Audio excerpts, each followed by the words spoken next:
Thanks, guys. Hello. Much appreciated. Welcome. Hello, Santos. Hope everyone's doing well. Yeah. Hello. Yep. Yes, we are fine. Howdy, everyone. Today, Everyone good? we are joined by Andrea, of course, and Alan, my husband. We are missing Lisa Risenberry, but hopefully next week. So, hello, Lisa. I hope you're listening. Yeah. Yes, She's celebrating enjoy. an anniversary tonight with her husband. So. All right. So it's Ellen, Ruth, yourself. Andrea, and that's it. Yourself. Oh, yeah. Right. Excellent. All right. Well, thank you, and it's really good to be able to do another show together. And this one's Santos. electricity. Just electricity. Tonight we have 148 listeners. That's the highest number we have had since we started syncretism. So, hooray! Welcome, everyone. I just wanted to say that.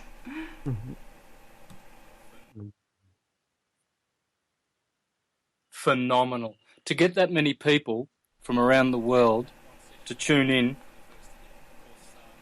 at one session, that's pretty good for the first hit. Of course, they will be recorded and then reposted, so they'll get more hits and more exposure, but that's pretty good. It is. It's very...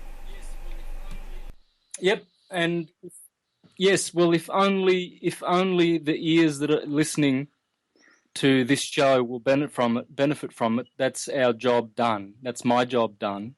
And so if it only reaches 140, so be it. If it reaches 140 million, so be it. The point is, the truths that we have, they are eternal, everlasting truths. They're not changeable. They're in our hearts. We don't suffer with cognitive dissonance anymore because our ears are open to the truth. We don't shut our ears. We don't edit. We don't censor. We don't censor, and we are accepting. And so this is the difference between the sons of perdition and the sons of everlasting life. That's how they've been classed: the sheep and the goats. The difference is that the goats that go off to the left and will go to everlasting perdition. What that means, perdition simply means to lose. To lose. Perdere in Italian means to lose. Perdition. And so they lose. What do they lose? Well, they lose the point of why they are manifesting in physical creation. Physical creation is physical life and material incarnation. Carn means meat, flesh. Hence, you see, this is why meat eaters, it's very dangerous to be eating meat, because that's why you will reincarnate. You will come back as meat as you eat meat. And this is what the elites have always known. They've programmed us to think that we're meat eaters. And yet everything indicates that we're 100% vegetarian creatures. The whole anatomy and physiology of man proves that beyond a doubt. There's nothing, not a telltale, one little itsy-bitsy thing that indicates that we are made to eat meat. And so what they lose is the opportunity to become spirits. And that's what we really are. We're spirits. We're spirit and flesh. The flesh part is just an add-on, as you would just jump in your car to go down to the shop. It's just a machine. It's just a vehicle. So this vehicle, our body, we hop in for 70 or 80 years. We learn a few things, and it's an opportunity. To go off into perdition means you lost the whole opportunity. You lost the point of it. And to spiritualize and sublimate your lead into gold, You haven't sublimated your energies. And so rather than going to everlasting life, which is spiritualization, because the soul and the spirit can never be destroyed. They are things that don't exist in the physical world where their destruction is a part of it. It's beyond that. The soul is timeless. The spirit is timeless. The body is in time. And so the goats that go off into everlasting perdition, the difference between them and we who are here listening because our ears can bear what is being presented and our eyes can see, not our eyes, because you don't want to see with your eyes. Because if you've got two eyes, that's duality. That's for physical viewing. You want to see with your eye, your one eye, the pineal gland, the optic thalamus, the inner eye. And that eye sees and knows all things. The eyes, on the other hand, they see the false light. And so people who are going off into perdition, they are tricked by the false light of their eyes. And the false light is electricity. And so today's shows are going to be about electricity, and electricity is God. It's very important that this point is not underestimated. God is electricity. El has always been the universal name for God. Baal, El, bello. In Italian, we still say Baal as beautiful. Bello. Bello means Baal. Beautiful. And in Spanish, El, a man. Ella, a woman. Él es bello. There you go, Spanish expression. Él es bello. That's twice that El, electricity, the beautiful one, is mentioned. Ella es bella. That means she is beautiful. So the first one I said, for those who can't speak Spanish, he is beautiful. Él es bello. And the second one, she is beautiful. Ella es bella. So, and bella is spelt with two L's. B-E-L-L-A. Okay? In Italian, bello. Che bello. What a beautiful man. Che bella. What a beautiful woman. It's always Baal. It's always electricity. And that's why they used to make balconies so they could view the sun setting. El was setting. Go to the balcony to see Baal. Watch him on the balcony. You see? Balustrades. Everything. A ballad. A ballad is a dance to Baal. A ball. A ball you go to dance. A ball you play football with. It's all Baal.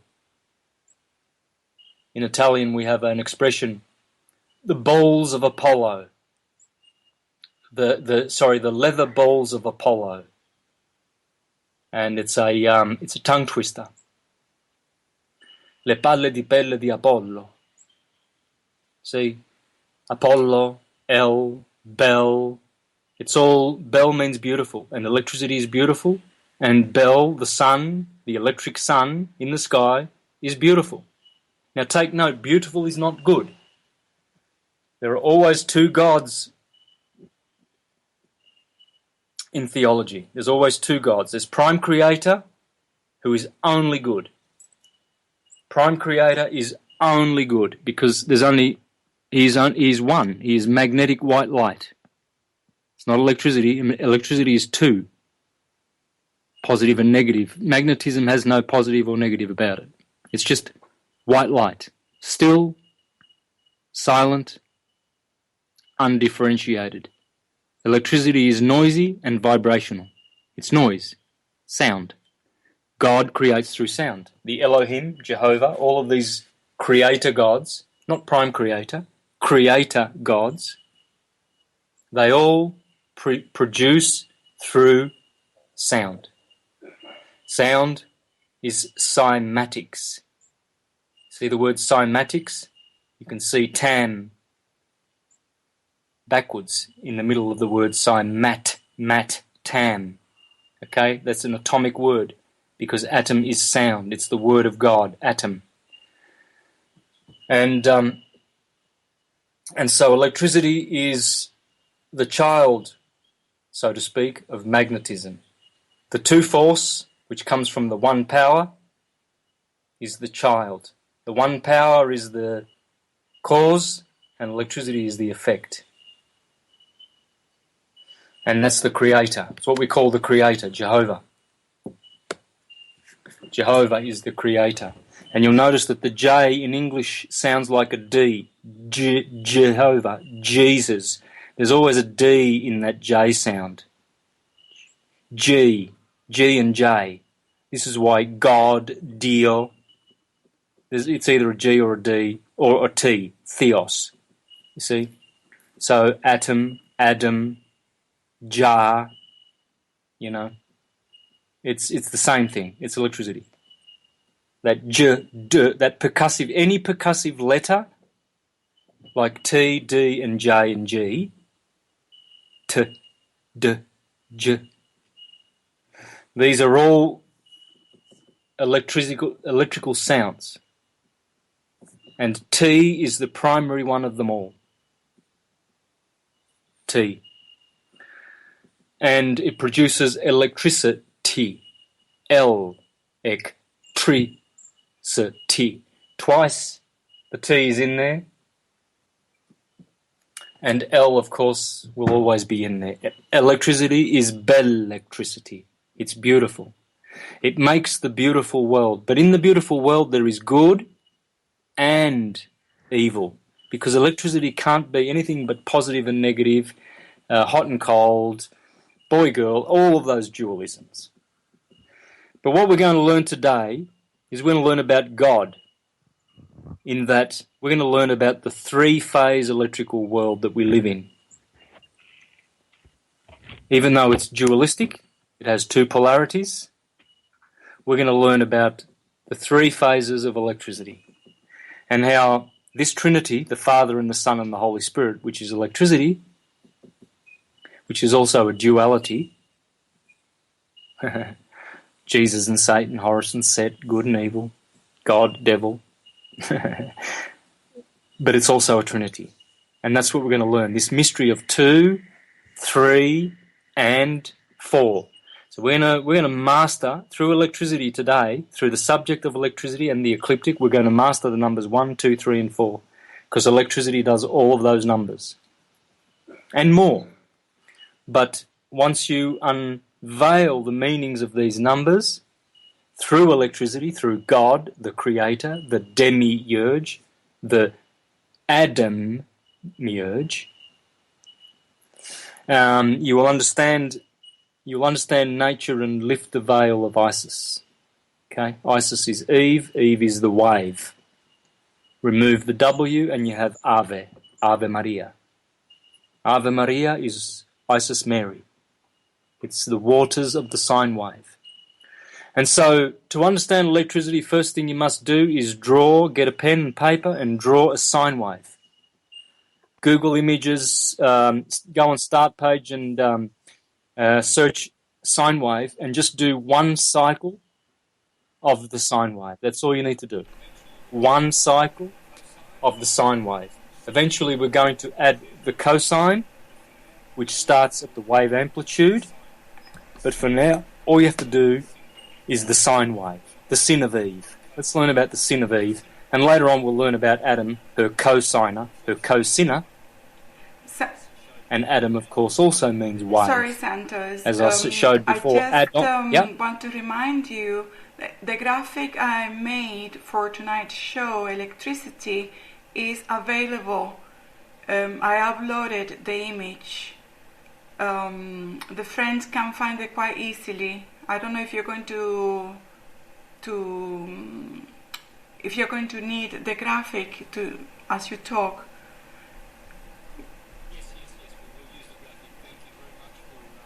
Yes, we will use the graphic. Thank you very much for for bringing that up. I should have mentioned that at the start of the show. We have a graphic for today's show which Ruth prepared. It's a very, very simple graphic showing this idea of the 1, the 2, and the 3, and the 4. So let's go to that. So can you tell the listeners how to download that graphic and view it? astrotheologyradio.com/listen live. There, under the player, you can see the graphic. You can download it and you can make it bigger. So I hope you can find it easy. If you can't, please send me a message, and then we can repeat again where to find it. Thank you.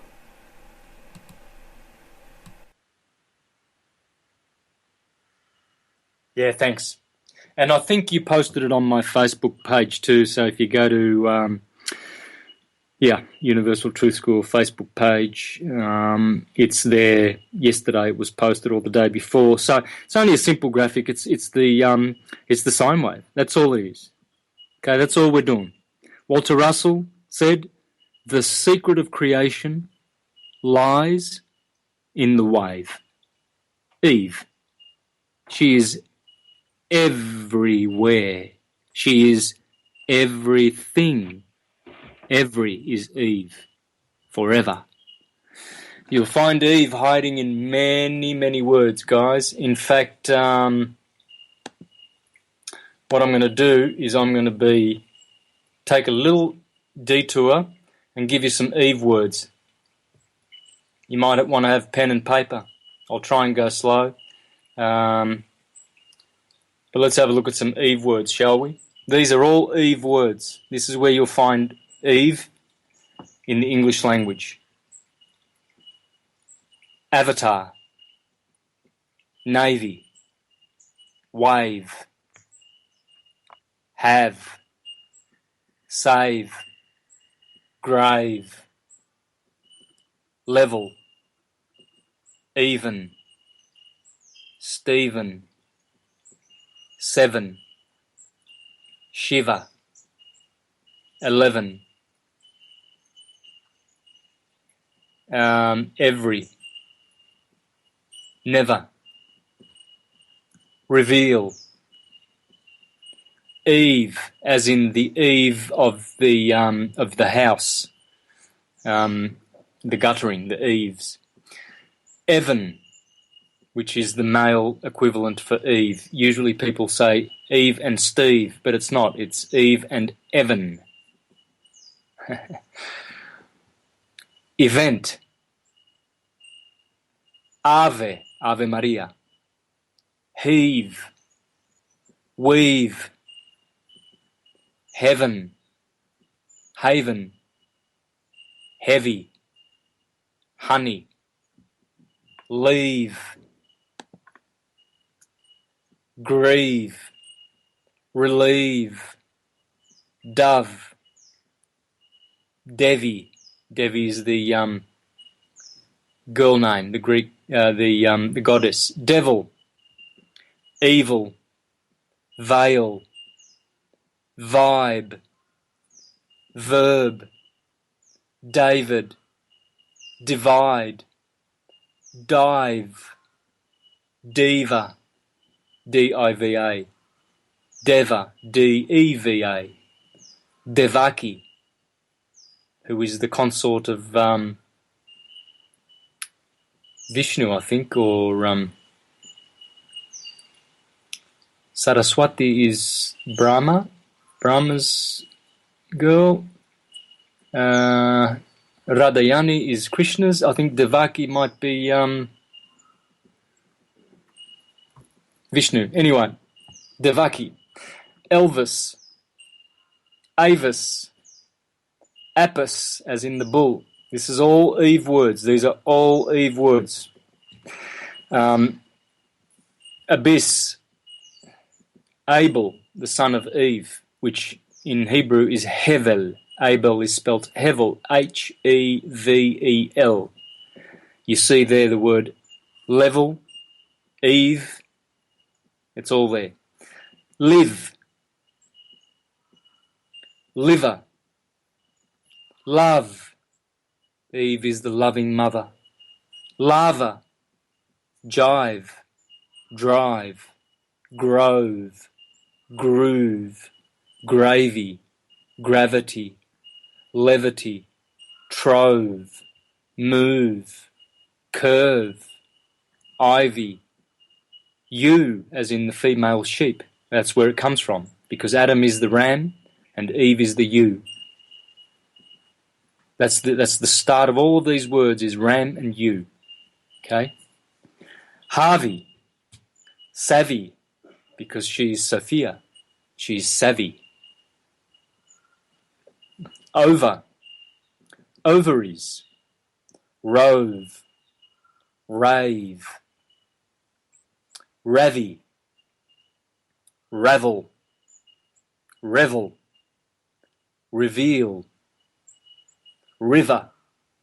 Now this is just a short list of all the Eve words that are clearly Eve. There's many, many more, which would probably make another list. But those words all have Eve in them. Once you meditate on them, once you meditate on all of those words, you will understand the role of Eve as one of the major archetypes of electricity. You must remember, electricity is one force that is two-sexed, that is three-phased, that is four polarities. And this will be explained today. It is one force, two-sexed, three-phase, with four polarities. Now, when I say two-sexed, I've replaced two polarities for two sexes. And I've done that because if I say electricity is one force of two polarities, negative and positive, what I'm doing is actually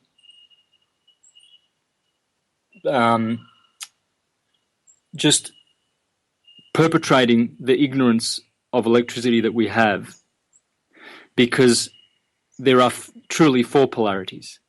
It's not two, it's four. And they pertain to the four states of matter: solid, liquid, gas, and radiance, or plasma. Now in the graph you see the word radiance. I've chosen to use radiance rather than plasma. So when you go to the internet and look for images on the four states of matter, usually they use the word plasma for fire. You see, solid, liquid, gas, and radiance corresponds with earth, water, gas, and fire, the four platonic solids, the four states of the world. And so what we're going to do today is we're just going to consider mostly the radiant state of matter, which is fire, the creator, Jehovah. Fire is the creator, the tetrahedron, tetragrammaton, tetrahedron, same thing. Exactly the same thing. Tetragrammaton is theology, supposedly. That's where they've compartmentalized it in the theological section. Tetragrammaton. And tetrahedron is sacred geometry, or, alchemy, or, another segmented science. There's only one science. It's atoms, atomic electrical energy. There's only one science. The whole universe is made by atomic language. Atomic atoms. The whole universe. Everything you see. It's all electrical. It's all two-sexed. Red and blue. Red is fire, blue is water. Red is the positive half of electricity. Blue is the negative half of electricity. Hence you will always see the deities either blue or red. Satan is red. Santa Claus is red. Shiva is red or blue. They're either blue or red. Blue or red. because it's electrical. And it comes to us in 3 phases and in 4 polarities. The 4 polarities are the 4 states, fundamental states of matter. Plasma, gas, liquid, and earth, solid. And you see, plasma and gas are formless. They are formless, and they have no volume.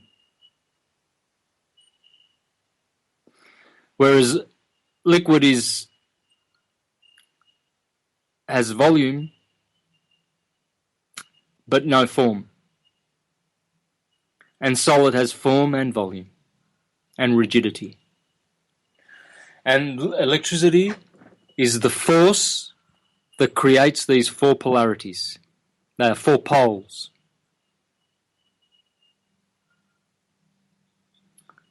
And the 2 strongest of these are fire and water. Earth and air are the weaker ones.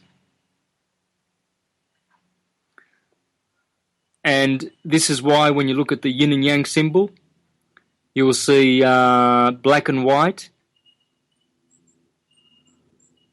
And then inside the black and white, inside the white there's a little bit of black, inside the black there's a little bit of white. This pertains to air and earth elements. And so the earth element is in fire, and the air element is in the water side of yin and yang. Don't worry too much about that, because I can elaborate on that. That takes quite a bit to discuss to the what exactly the yin and yang symbol really is. It's a remarkable symbol. They are all symbols of the wave, dear friends. The cross, the Celtic cross with the T and the O, cardinal points and the ecliptic, Tom, atom, is all the wave. All of our religious symbols, the swastika, the yin and the yang, the cross, all of them, they all are symbols of the wave. They all have 4 members, 4 bars, and those are the four quadrants of the wave. So when you get your pen and paper and you draw a horizontal line in the middle of your page, just it doesn't matter how big you want to make it, maybe 3 inches long, 4 inches, 5 inches, that's up to you. I would do it as wide. If you've got an A4 sheet of paper, I would try and get it, from within an inch or so from the edge of the page to make it as big as possible. But the sine wave, this is the most important symbol that you will ever need to know anywhere you are in the universe, any time, any place. The sine wave, the ecliptic. The sine wave is the ecliptic. The ecliptic does the exact same thing as the sine wave. The ecliptic is the path of the sun, and it goes from the equator to the Tropic of Cancer, to the equator, down to the Tropic of Capricorn, and back to the equator every year. Up and down, up and down. The goat has to climb from the bottom, Tropic of Capricorn, the goat, and then the sun climbs up after the 25th of December, the birthday of the sun in Capricorn, and it climbs up to Cancer, which is really the scarab, because the crab is the scarab crab. It's the scarab, and the scarab climbs the dung with his dung. He climbs the little mound, right, and then he releases the dung ball to go down, to roll down the hill again. And so you've got the scarab and the goat, the scarab and the goat. And what those animals are depicting is the fact that every particle of light, every planet, everything moves moves along ecliptics. We've got a few dogs here getting excited. There's a visitor coming, so you might hear some barking in the background. And so since every particle of light and everything that exists in the physical electrical world, since it is made of waves, everything, then it vibrates. And if it vibrates, it has two polarities, or two extremities, two dualities, two extremes, let's call it that, and four polarities. And so the sun is always right ascension of meridian, Ran, through the ecliptic. Starts at 0 degrees Aries, the Ran, every year at the equator, and goes up to Cancer, up to the Scarab. And then for 6 months it's waning all the way down to Capricorn, the Goat. Then goes back up to Cancer, up and down, up and down, up and down. Everything's doing this, and the sun is teaching us this. The sun is the great teacher of the wave, Helios, you see? And this is mimicked in the DNA, in the helix. See, Helios, the healer, is sending the same helix because he is in a helix. He's not spiraling. That ecliptic is not a spiral, it's a helix. All waves are helical. They are not spirals because they don't go straight in 2 dimensions. Spiral is on a piece of paper. A spiral is 2-dimensional. A helix is through a tunnel, through a cylinder. It has 3 dimensions. And so the ecliptic is a helix. And that's why your helix, your DNA, is mimicking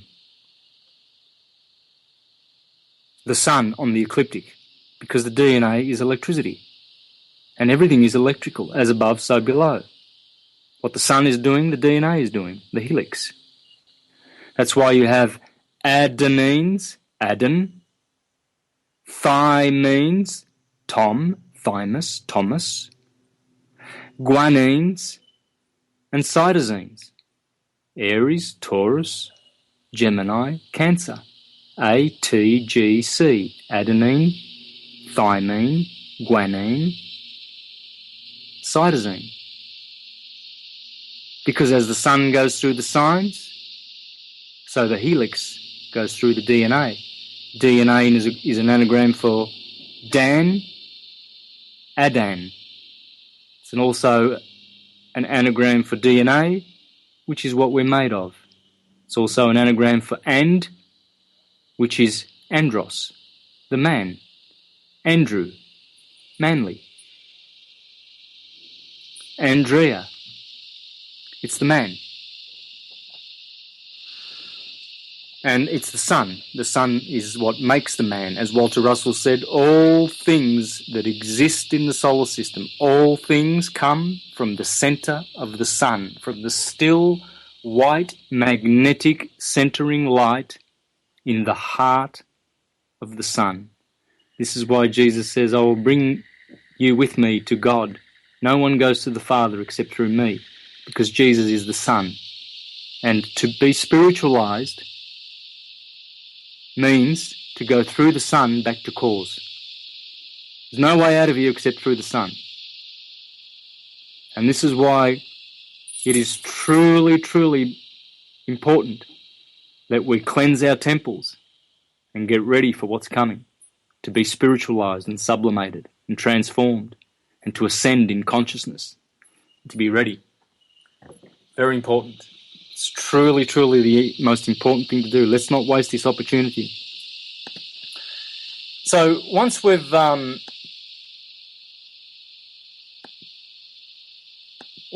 a look at this sine wave, you'll see electricity. What you're looking at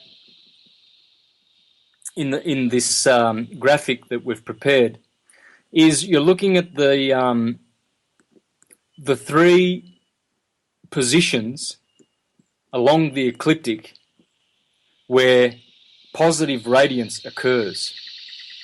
See, electricity is not just about radiance. There are 4 states to electricity. There's also gas, liquid, and solid, which belong to all the other 9 segments that are not filled out, and we'll do that in time. In time, we will complete this graph, but it's very important just to have the graph simple for now, so that this image can stay forever in your mind, because this is how electricity works. These 3 red segments of radiance, they are the Father and the Son and the Holy Spirit. Birth, growth, decay. Brahma, Vishnu, Shiva. Preserver, operator, destroyer. Cardinal, fixed, mutable in astrology. What you have here is the 3 fire signs of Aries, Leo and Sagittarius. Cardinal fire, Aries. Fixed fire, Leo. Mutable fire, Sagittarius. God, this is God. What you're seeing, these red houses of space along the ecliptic, this is where God, the Creator, fire, lives. Aries, Leo and Sagittarius. And what cardinal is, you see, the first to the left is where you always start. That first space there, that's the beginning of the path of everything that exists. Every photon starts there at that equator. Because see, that's the equator. That represents this sine wave actually also represents the yearly cycle from the 21st of March.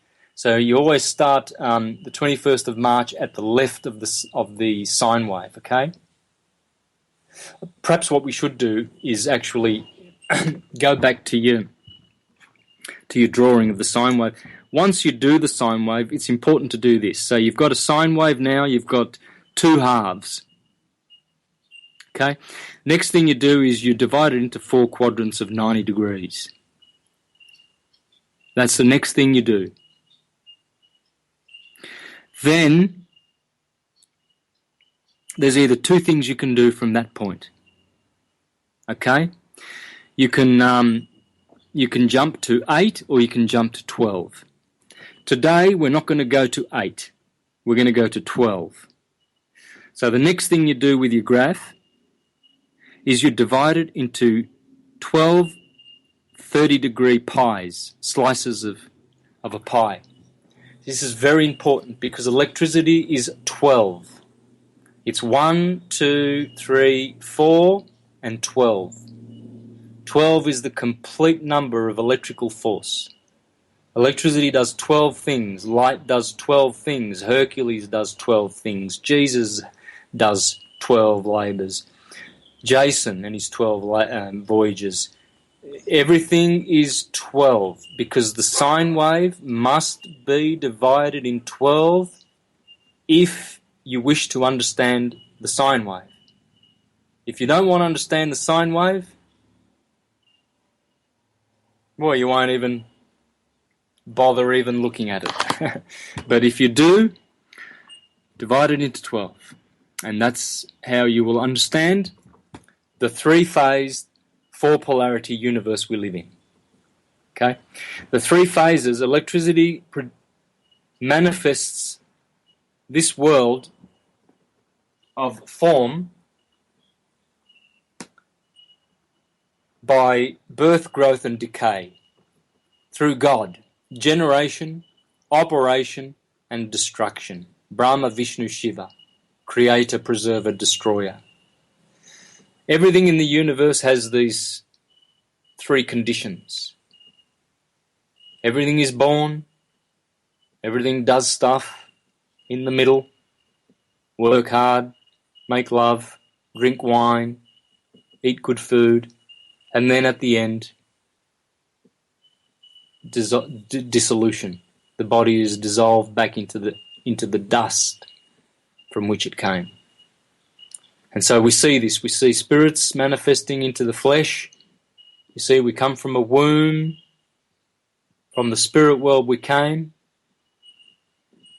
entered a womb, travelled around in a vehicle called a body for 60, 70 years. Then we went to a tomb, which is back to atomic matter. The tomb is just another word for atom. We go back to atom. The tomb at the bottom, down at the bottom. And so what you do now, what we're doing now is, with this graphic, you will begin at the left, and that is the cardinal. Though the first 30 degrees of the sine wave is cardinal. Cardinal means door in Latin. It means a hinge. You see, so there are 4 hinges along the ecliptic. And they are the tropical points, the equinoxes, and the solstices. And they are depicted there in the sine wave. The sine wave is just a depiction of the 4 tropical points. That's all it is. And that's why you have the cross coming from it. This is the science of atom. And so those 4 quadrants represent the 4 seasons: spring, summer at the top, and then when the sun goes down through the equator on the 21st of September, goes down to the fall, where it falls down, autumn, or tom, and then the last quadrant is winter. And this also corresponds to the day. Morning, over at the left. Afternoon, that's the daylight hours, when the sun is above the horizon. And then, the sun sets in the scales of Libra, the 7th sign, and goes down to the evening and the night, where the sun is below the horizon. So you can see what the sine wave is doing. Everything mimics the sine wave. Even the human body is in the sine wave. You start at the left with the head in Aries, the cerebrum, and the 2 feet are the 2 fish of Pisces. And all the other 12 signs are the signs of the zodiac. They are the 12 disciples of Jesus, the 12 labours that we all have to go through, the 12 workings of electricity. And here's how it works. So what you're noticing is the first sign is the father, the ram, Abraham, the father, right ascending of meridian. That's where right ascension of meridian begins, in Aries, right there. Astronomers tell you that Aries is the first sign, and so do astrologers. They both agree. They all agree. Aries is where everything begins. It is the beginning. The father ram, Abraham. And then the sun is Leo, because that's where the sun lives. It's the house of the sun. See, it's interesting because these two red segments above the horizon, they are the 2 signs, the only 2 signs along the ecliptic where the sun has the most influence. In Aries, it exalts. In Leo, it is domiciled. 5 points for a domicile.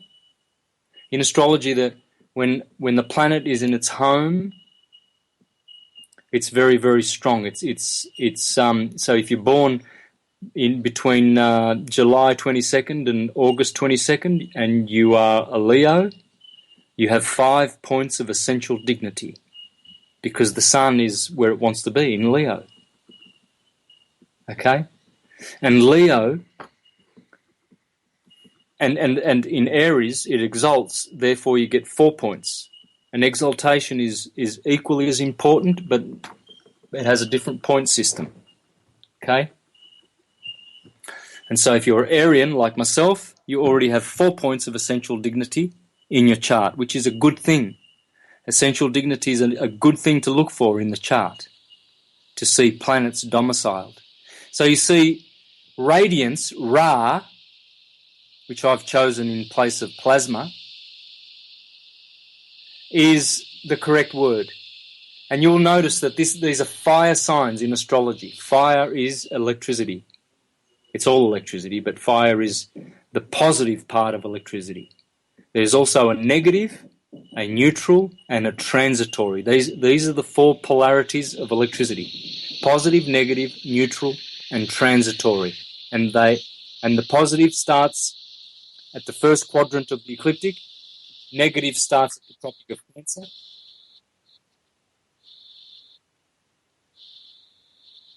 Someone's on the keyboard there. And neutral starts at Libra, at the third quadrant, and transitory is the winter. That's where there's no fire. Notice the last quadrant. There is no fire. See, Sagittarius, the mutable fire, is the last point where fire, positivity, can be. You see, so these are the 3 phases of electricity. This is God, generating, operating, and dissolving. And God is the lamb and the lion. And Horus is the horse of Sagittarius. Horus, he's the sun. Horus, the horse. So these are all the 3 most celebrated signs in most of the theologies, friends, because it's electricity. What you can explain through theology, you can explain through electricity. And now, let's examine this sine wave through the yearly cycle, shall we? Why would fire be cardinal, be birthed at the start of the ecliptic? Well, no other element can start a sine wave. A sine wave cannot start with a solid state of matter. It cannot start with a liquid, because these are molecular. It has to start with a photon, and a photon is fire, light. So there is no mistake about this science. This science is pure and universal and infallible. Of course, the first sign is cardinal fire, birth of plasma. Plasma is the creator. It makes up 99% of the universe. And all the rest is gas, liquid, and solid. 1%. And so this is where the blossom occurs. You see, so the force of cardinal fire produces the blossom. Then you go over to Leo. Now, in the yearly cycle, you see this corresponds with July and August. And in particular, the 23rd of July to the 23rd of August. And these days were considered to be the dog days. Dog backwards is God, and the dog is Sirius, Isis. 2 very unusual things happened in this month of August, in Egypt in particular. The dog days, extreme heat with all kinds of pestilences. These were the fury of summer, the roaring lion and the dog days. And astrologers used to say that that's because Sirius has now risen, and it is conjunct the sun, and they both add their 2 fires to create and generate extra heat on the planet. And so This is the growth stage of radiance along the ecliptic. Aries is the birth, and the fifth sign, the fifth segment. By the way, notice that Aries is the first, Leo is the fifth, and Sagittarius is the ninth. Pay attention to those numbers. 1, we know how important that number is. It's 1. You don't need to talk about it. It's so special. 5, Pent. Pent is an anagram for Adam. E-N-T-T-E-N, 10. And Pent is the man. He has 5, as Leonardo da Vinci depicted the Vitruvian man, with 4 limbs and a head. The pentagram is the symbol of man. You see? The sun of God. That's why Leo is the sun, the fifth sign. And the ninth sign, we all know about that number. 9. Very, very special. The ninth heaven. Sagittarius. The man becoming divine from the animal. The horse, the centaur. Centaur is another anagram for Adam. It's another atomic word. Okay? They're all atomic. And so what you're seeing here is the dog days. This is the hottest part of the year, where the fifth segment of the ecliptic is. Number 5, summer, Leo. The other thing that happens through that month is the flooding of the Nile at the same time as the dog days. And who causes that? They say that's the menstruation of Isis. They are her tears as she is crying for Osiris. The Nile explodes her banks and floods the Nile Valley. It's a tremendous, tremendous event. But see, those are the two symbols of summer. Summer needs, the plants need heat and moisture. 2 of the 4 humours. See, the other half of the ecliptic gives you dryness and cold, the winter. But in summer, this is how electricity works, by the way. I'm just going through the yearly cycle here to help you to understand this scientific graphic, because this is science. The sine wave is pure science, right? It's all science. But I'm just going through the year to show you how this sine wave is mimicked in the year, in the day, in the human body. You must join all of those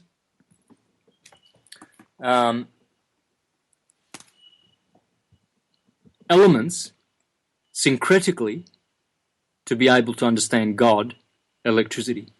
So what you're looking at with the sine wave is one thing. It's one 360-degree line. But it's also 2 things. It has a light side and a dark side. But inside this is also 3 things: birth, growth, decay. And what is more is there are 4 things, because there are 4 elements, and we have not discussed the other 3 as yet. We will get time toward the end of the show, but we need to just concentrate on this on fire here. So you see how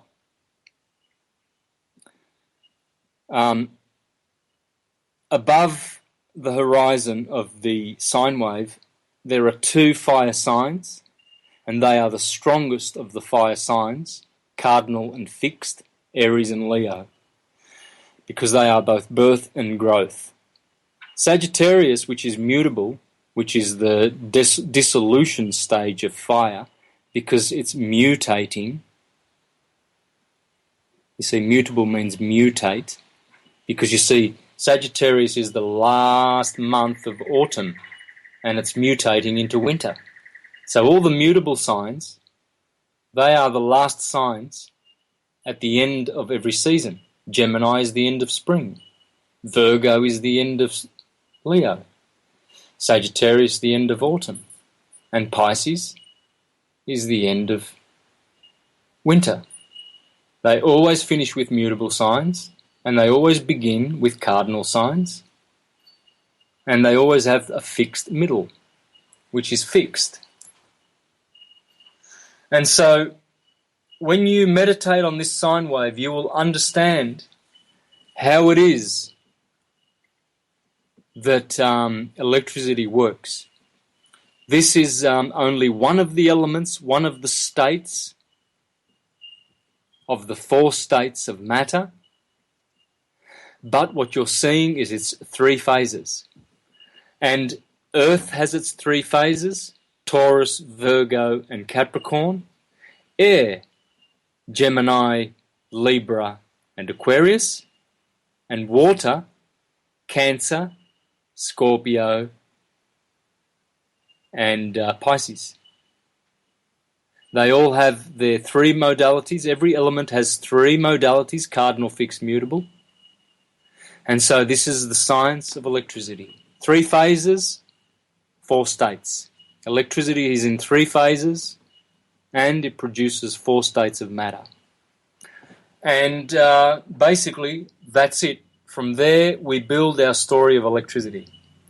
Now, just before we conclude, I do want to also do the daily cycle. So we've done the yearly cycle,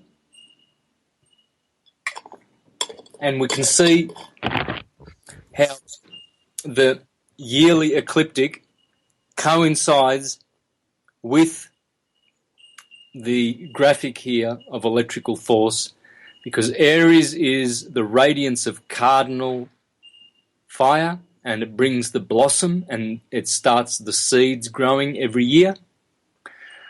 Leo is where the dog days happen, and it's the hottest time of the year, and also the flooding of the Nile. Very important to understand this. Fire mixed with water in Egypt.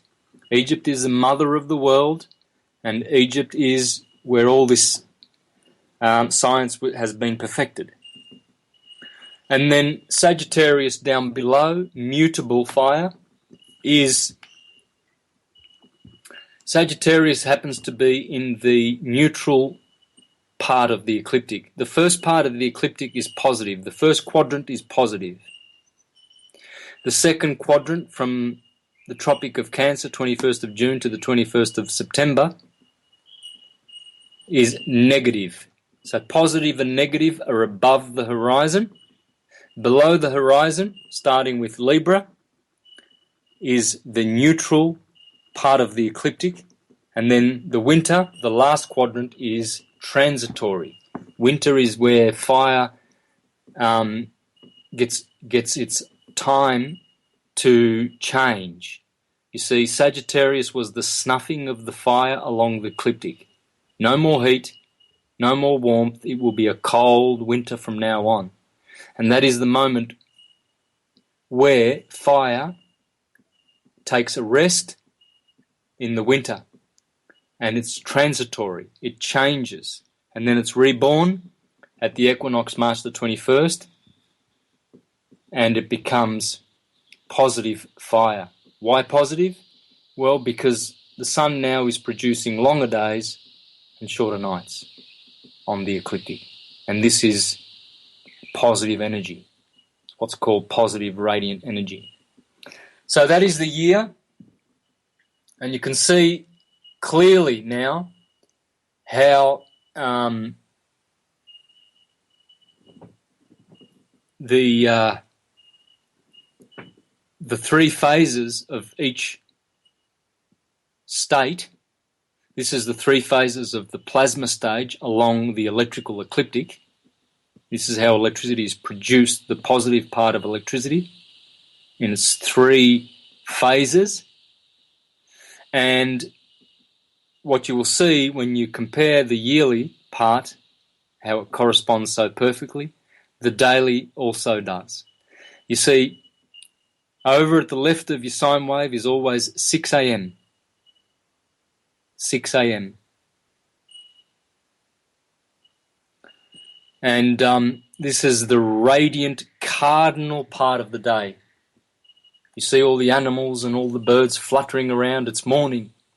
The cock crows, the chickens, they're all flapping their wings and looking for food, and everyone's chirpy in the morning. That's the cardinal fire of radiance, because everything was dormant before that. You see, we're all sleeping at night. And now, 6 a.m., the alarm clock goes on. And here is that morning 2 hours of radiance along the ecliptic. Every morning has 2 hours of radiance, cardinal fire, Aries, every morning. Because that's how the science works. The day is actually, it's an astrological day. It begins in the morning with Aries, midday is Cancer, evening is Libra, and midnight is Capricorn, the four tropical signs. And so, when you go over to the fifth segment of the ecliptic, of the sine wave, what do you find? Well, that corresponds to the hours of 2 p.m. to 4 p.m. And those are the hottest hours of the day, from 2 to 4 every day. And so this is the fixed part of radiance. This is where it grows. Fixed means to grow. See, birth, growth, decay, cardinal, fixed, mutable. So it's growing, you see, and it actually remains hot to about, 5 p.m. sometimes. Can be very, very hot sometimes till 5, even 6, because it's growing. It's the growth part, you see. The afternoon is both morning and afternoon are great for productivity. It's where things get done, you see. Done, D-O-N. Done is an anagram for Edon, Adam. You see, because man knows how to get things done. And this is the ecliptic of Adam. This is the Dharma wheel. This is, in astrology, it's the ascendant, descendant, and meridian, Adam. It's all about atom, or Adam. Electricity is all atom. And, of course, then when in the daily cycle, when you go down to the 9th sign, Sagittarius, that's the time between 10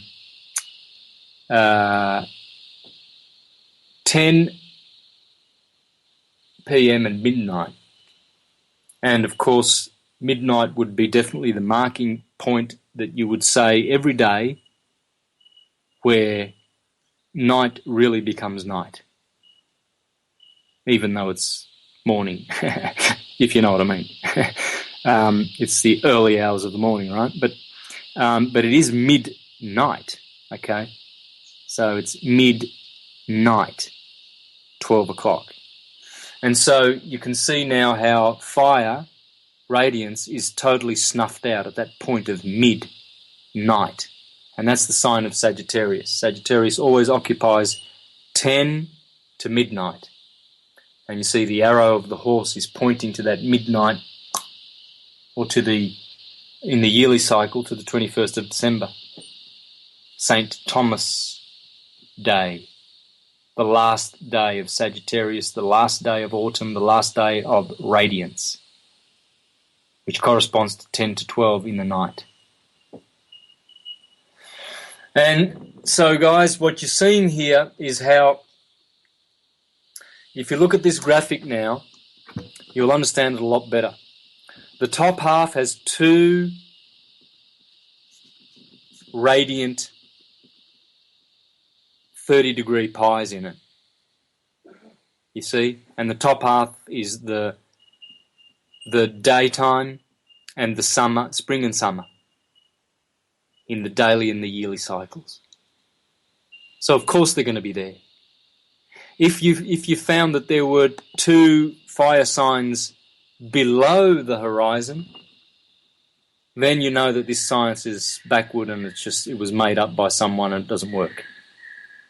Because everything would fall over. If I didn't put these 3 red signs in the first, the 5th, and the 9th segment, if I didn't do that and I made a mistake, the whole temple, which is the temple of syncretism, the perennial philosophy, the prisca theologia, would crumble.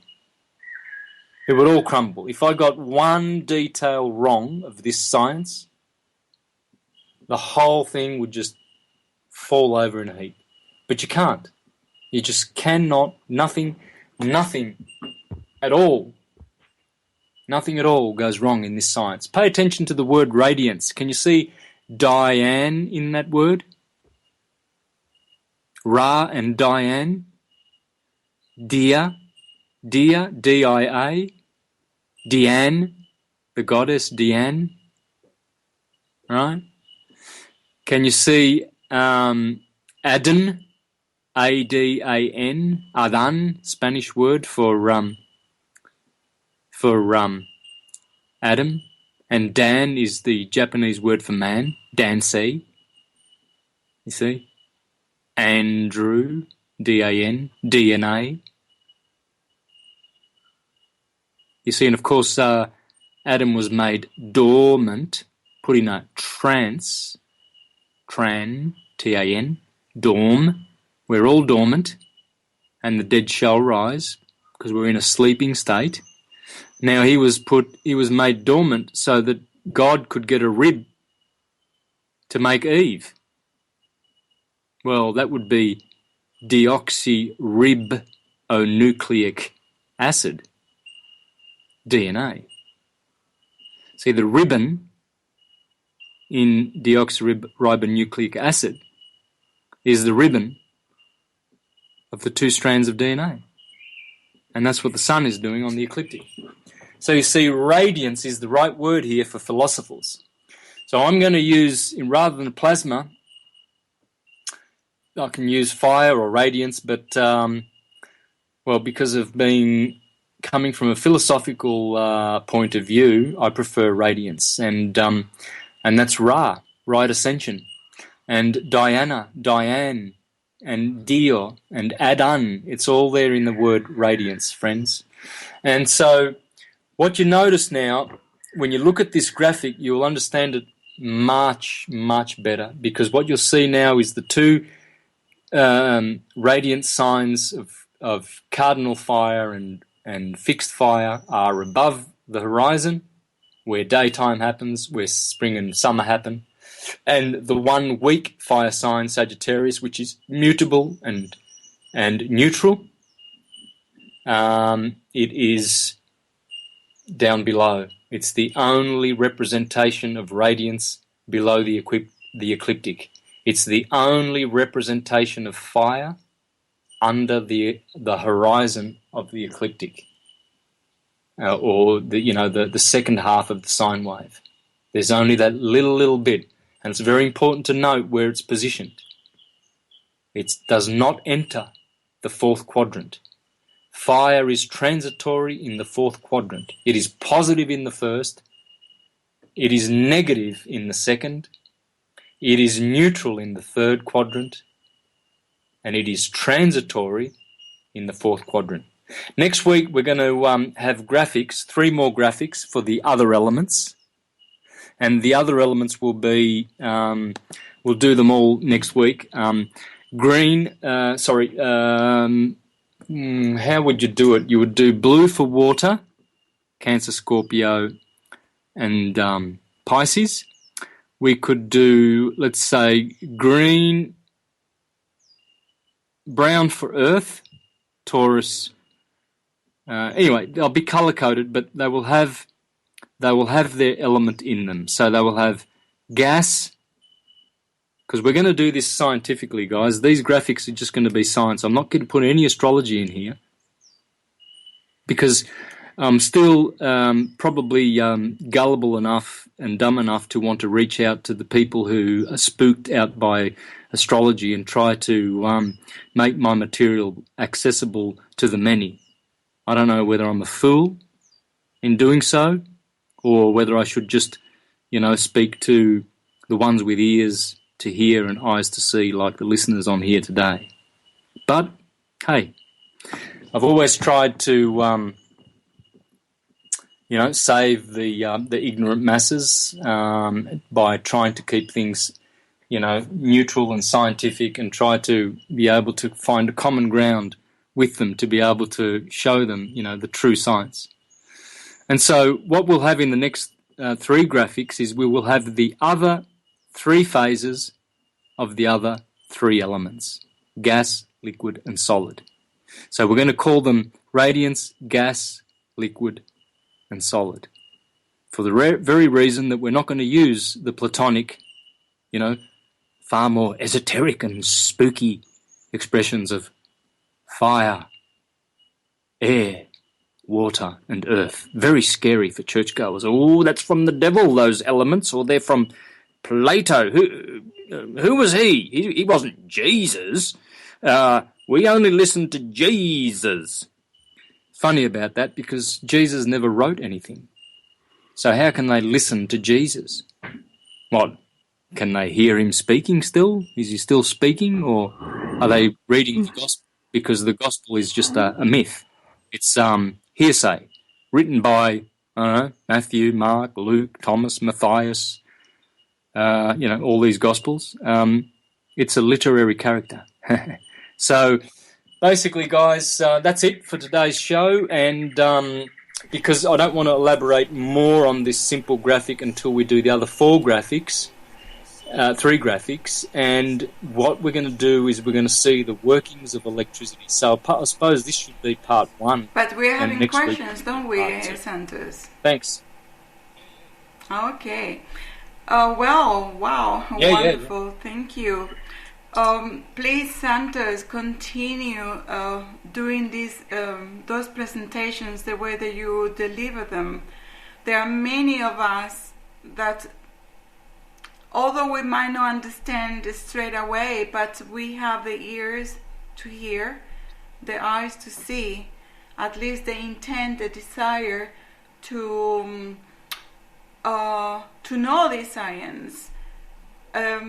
If I didn't know the great importance, how vital this the holy science, syncretism, is, I would not be doing what I'm doing, but because I know how vital, how critical it is for those who are seeking, the true seekers.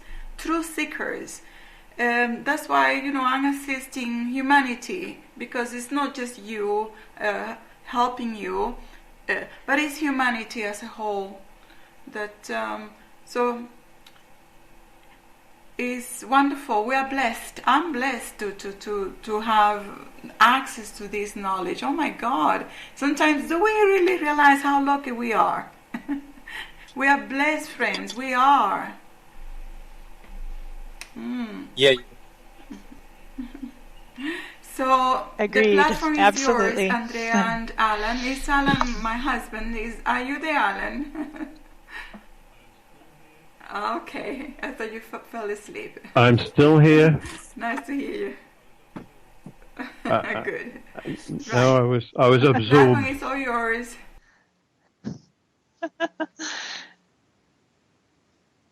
Okay. Would you like me to start with the questions from the chat? Have you been able to keep up? They're flying in now. So how about I start with Zingara's question?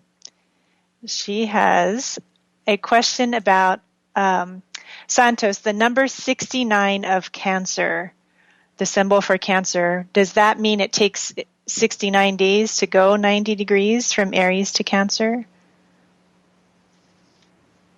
Yeah, it does. Good point. or rather, it takes to go from the equator to the North Pole, so a quadrant of the Earth, so 90 degrees of the Earth, let's say, okay? If you did that, you travelled 69 miles a day, you would do it in 90 days. So from Aries, from the March the 21st equinox to Cancer is 90 degrees. So from the middle of the Earth to the Tropic of Cancer is 90 degrees in ecliptic talk. Okay? And that's why the number 69 is there. 60, and there's other things, I'll go into them too, the other meanings of the 69. It's not just that. But that is a fact. It's one quadrant of the Earth. If you travelled 69 miles every day, in 90 days, you would travel one quadrant of the Earth. And that's why the symbol of Cancer is 69. You see, it's a science telling you it's when you see something in astrology, stop and pay attention. Oh, don't just look at things and fleetingly. You know, these things are everlasting symbols. Yeah. The other thing about 69 is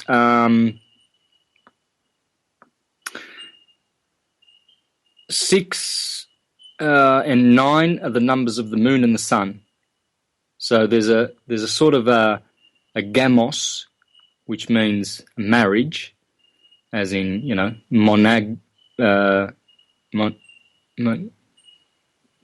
polygamy. Gamos means a marriage. In Cancer, there's a kind of a marriage of, it's in the Bible, it's called the marriage of Cana. See, when Jesus goes to Cana and turns water into wine at the marriage festival, well, that's when the sun enters Cancer, because that's where the moon lives. That's the queen. She's the queen, man. That's the moon. She's the queen of the universe. The moon. You know, she's the prima donna. And so that's the marriage of Jesus in Cana. And Cana is an esoteric name for Cancer. Cancer, Cana, you know. And he turns water into wine because that's when the rains of summer are making the grapes big in Cancer. That's where the grapes grow the most. Because Cancer is such a hot, stuffy month. You know, it's very humid. And so this is what the 69 is. 9 is the number of the sun, because 9 multiplied is 18. 18 multiplied is 36. 360 degrees.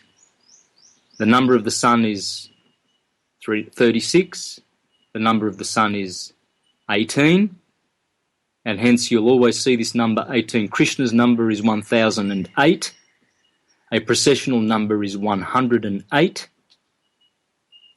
See 108 beads in the Japa beads of the Hare Krishnas. Even the Catholics, they have half of that, 54 beads, 108. It's basically just your 18, right? And 18 divided is 9. So 9 is the number of the sun, okay? By virtue of its ecliptic. 9 is the smallest number of 360 degrees. And 6, well, that's the number of the hex. The moon is about hexing us. She is the demon, D-moon. She is the moon star, the monster. She is the church, Kirke, who turns you into swine. That's why when you go to church, you just become swine and unreasonable. And so that's another reason for the 69, okay? You see the 6, what's happening is basically the 6 and the 9 are having sex. You'll notice that 6 and 9. So it's basically the sun and the moon.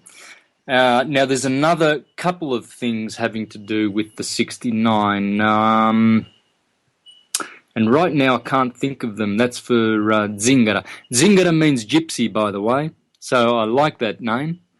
And I noticed that Zingara is always has great questions, so appreciate that. Thank you.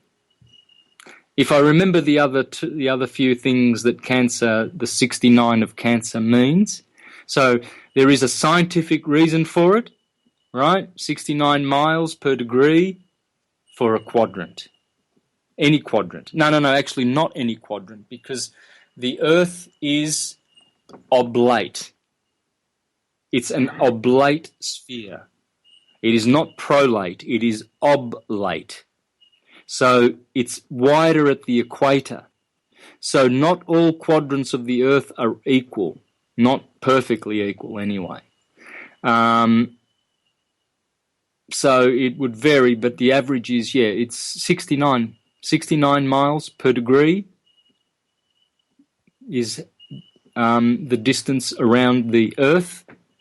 And of course, the more esoteric meaning of the 69 is they are the number of the moon and the number of the sun, 6 and 9. Very sexy numbers. They look gorgeous together. You can see it looks like a dance. And if you go back to the graphic for today's show and the word radiance, do you also see the word dance in there? Ra dance. It's a Ra dance. Everything is Dan. You also see the word Adan in there. I think I mentioned that before, but anyway, just to remind you. So there you go. It's a dance, and 69 is the beautiful number of expressing that sexual dance of boy and girl, gold and silver, golden sun, 9, and silvery moon, 6. Okay. That was wonderful. Al, do you have the next question ready? Or I was going to say it's really the follow-on question from Zingara, which is her second question on a slightly different topic, where she's saying in general music history is discussed as it developed in Catholic song schools of early Rome. Is there anyone writing specifically about music history or music performing in the realm of astrotheology? And if so, could you point Zingara towards some authors who focus specifically on music or even sound? Oh, look, I don't know about authors. What I learn on this subject is through, bits and pieces here on the internet, I guess.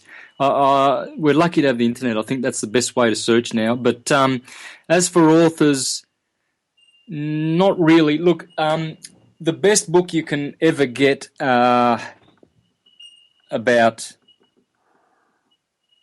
astrotheology and music and sound would be Pythagoras's. Now, if I was at home, I would be with my library. I don't have any books with me where I am, but it's called something.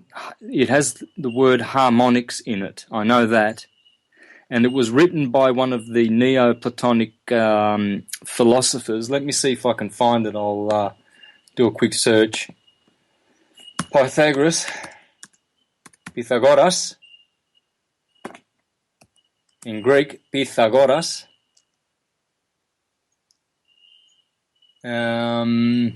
Harmonics. Let's do that. There it is. Now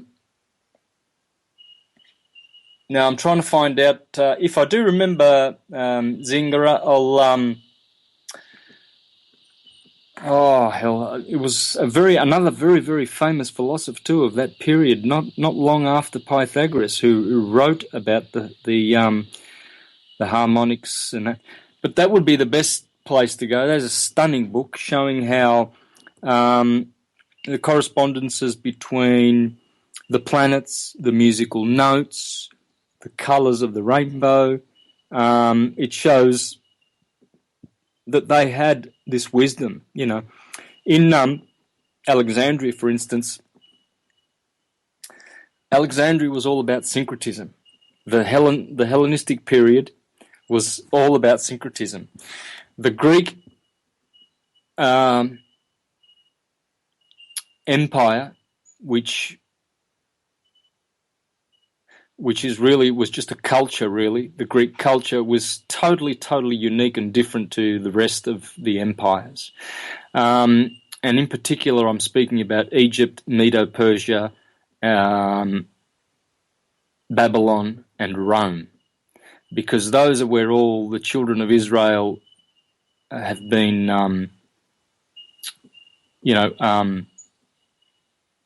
in captivity. See, the children of Israel came out of Egypt, they came out of Babylon, they were there for 70 years by the rivers of Babylon, and of course Esther and Mordecai with Purim, they came out of Medo-Persia. But they always say in esoteric Judaism that Rome is the fourth captivity. And that's because Rome is a mixture of the other three. The papacy comes from Egypt, Medo-Persia, and Babylon. Rest assured that these are the three main contributors to Rome, and they are all about the slave system.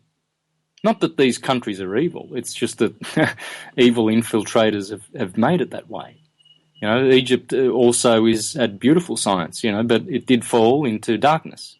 Babylon was amazing in richness and wisdom and great things, but it also fell into darkness. And their systems of control by the money powers and the banksters and the criminals, the lower life of this planet will always, corrupt them. But Greece was different. Greece was truly, truly a syncretic empire. They truly did do what Rome did at the start, tolerate all cults and all sciences. Everything was free, But then Rome changed its heart too, not only with the Julian dynasty and the Flavian dynasty, but also the Antonines and then later the Constantines. And that was the worst period of all in the 3rd century. Big changes happened on this planet, guys. And syncretism was snuffed out for good. Not for good. It's always been underground, but above ground and in the main arteries and channels of society, no. Syncretism has always been underground and always been persecuted, and people like me have always been hunted, and in witch hunts and in criticisms, and because people like us, we are truth seekers. We syncretism is natural, and we just admit it. It's no use hiding it. It's no use running away. It's no use having cognitive dissonance because, our education teaches us different.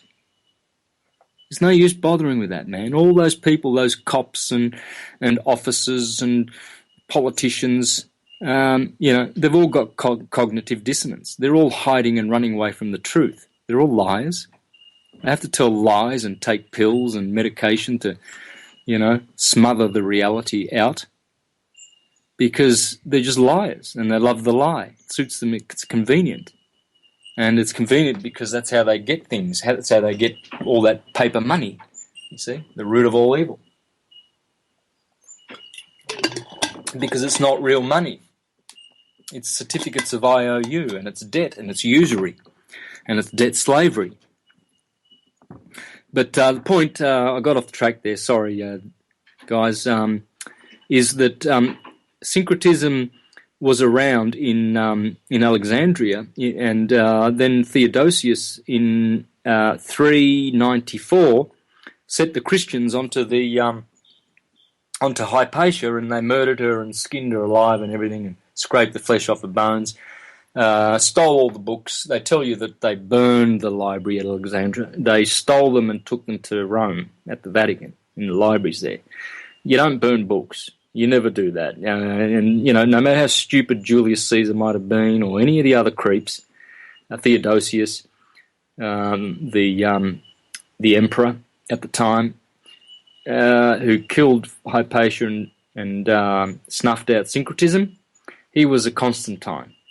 So we've got all these corrupt empires who set their heart about destroying syncretism because it syncs things up, and it's our true nature to sync things up. We don't like to be divided and confused.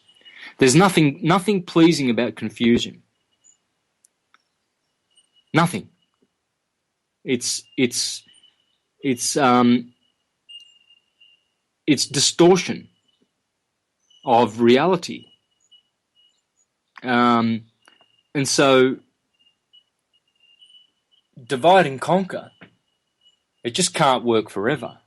So how long of a life has it got? Well, we are right now at the point of seeing the self-destruction of divide and conquer. Already it has been defeated.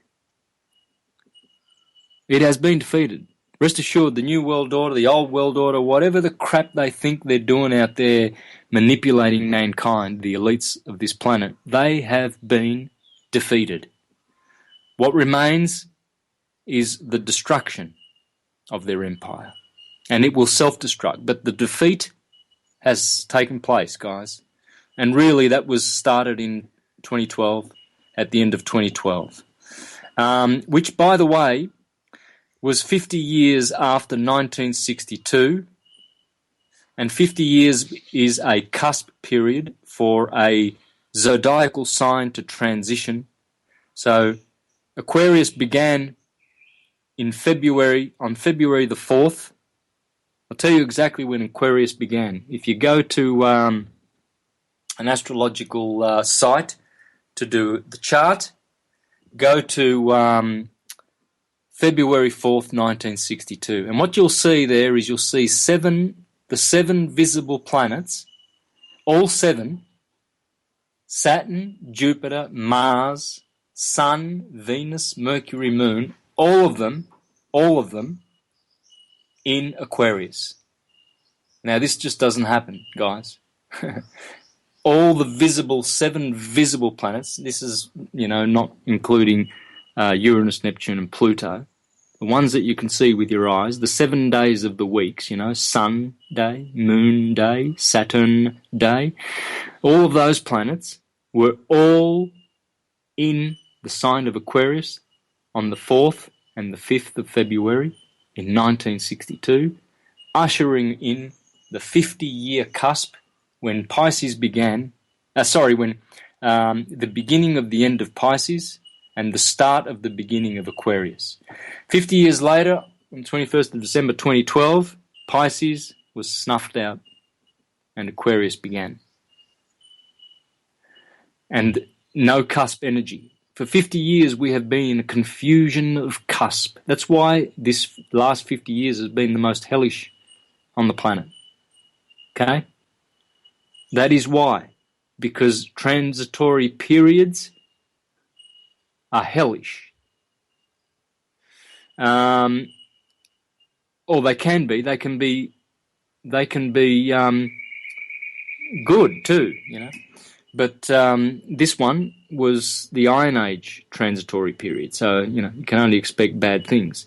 But now that's why a year after, in February of 2013, Pope Benedict resigned. Really had to, because Jupiter, the ruler of Pisces, has ended his reign. Jupiter, Saint Peter. So that's why he said to the BBC when he resigned that he could no longer continue in the Petrine ministry. Okay? Now let me just get that article, because that is a kicker of an article. You might want to search in the net to browse for this article. And these are the words that will help you find the article. BBC, Pope Benedict, resign, and you'll see it's one of the most famous articles when he resigned. And I was stunned when I saw him say that. He says, well, I'm no longer fit to carry on in the Petrine ministry. And then the next Pope, so he said that in Aquarius, and the next Pope, Francis, comes along in Pisces, and he is the first Saturnian Aquarian Pope in history. And all the Petrines, so he's the first Jesuit black Saturnian Pope, because he come from the black fraternity of the Jesuits. And Benedict, he was the Piscean Jupiterian Petrine Pope, you see. So you've got to be able to understand these things, friends. The ecliptic is what will teach you how to understand and decipher all things that are going on. If you don't have the ecliptic, you won't know where you are along the ecliptic. So to know that we are in the age of Aquarius is very important, because now we are in an air sign, fixed air, right? Whereas before we were in a mutable water sign, Pisces. Mutability means two-ness, duality, not much fixability there. Mutability, mutate, change. One fish is doubting, one fish is believing. Two-ness of water, two-ness of emotion. Pisceans, they have two emotions. You see, they're like Virgoans, which are opposite. Two bodies, also two sensual, bodies inside of them, whereas the Pisceans have two emotions inside them. Geminians have two minds. Sagittarians have two spirits. Intuitions, much intuition. But the Piscean is all about emotions. You see, we've just gone through 2,000 years of sheer mixed emotion, being baptized in water. John the Baptist says, I am baptized in water, but the one coming, he will baptize in spirit and fire. So Aquarius is spirit, because air, fixed air is another way of saying spirit. Spiritus is air. When you inspire, well, you're putting spirit in, aren't you? Because you're inspiring. When you aspirate, you're taking spirit out of your body, because you're aspiring. Inspiring, aspiring, inspirate, you're putting spirit in your body, right? Air. So when John the Baptist says Pisces will baptize you with water, but the one coming, when you see the Son of Man in the heavens, know that the kingdom of heavens is near. And so this is a baptism. The water bearer, Aquarius, is baptizing us with spiritual waters, air waters. It's a higher water. Air is a higher element than water, you see. Fish live in water. Man lives in the air, can't live in water. So man is, well, supposedly above the fish. I don't know about that. There's some dolphins and whales that will certainly outrun most humans, when it comes to intelligence. They will run rings around them. But anyway, the point is, we are in the air, you see. So, okay, next question. I'll look for that Pope resignation letter. Wow. All right, we have one from Sun Moon.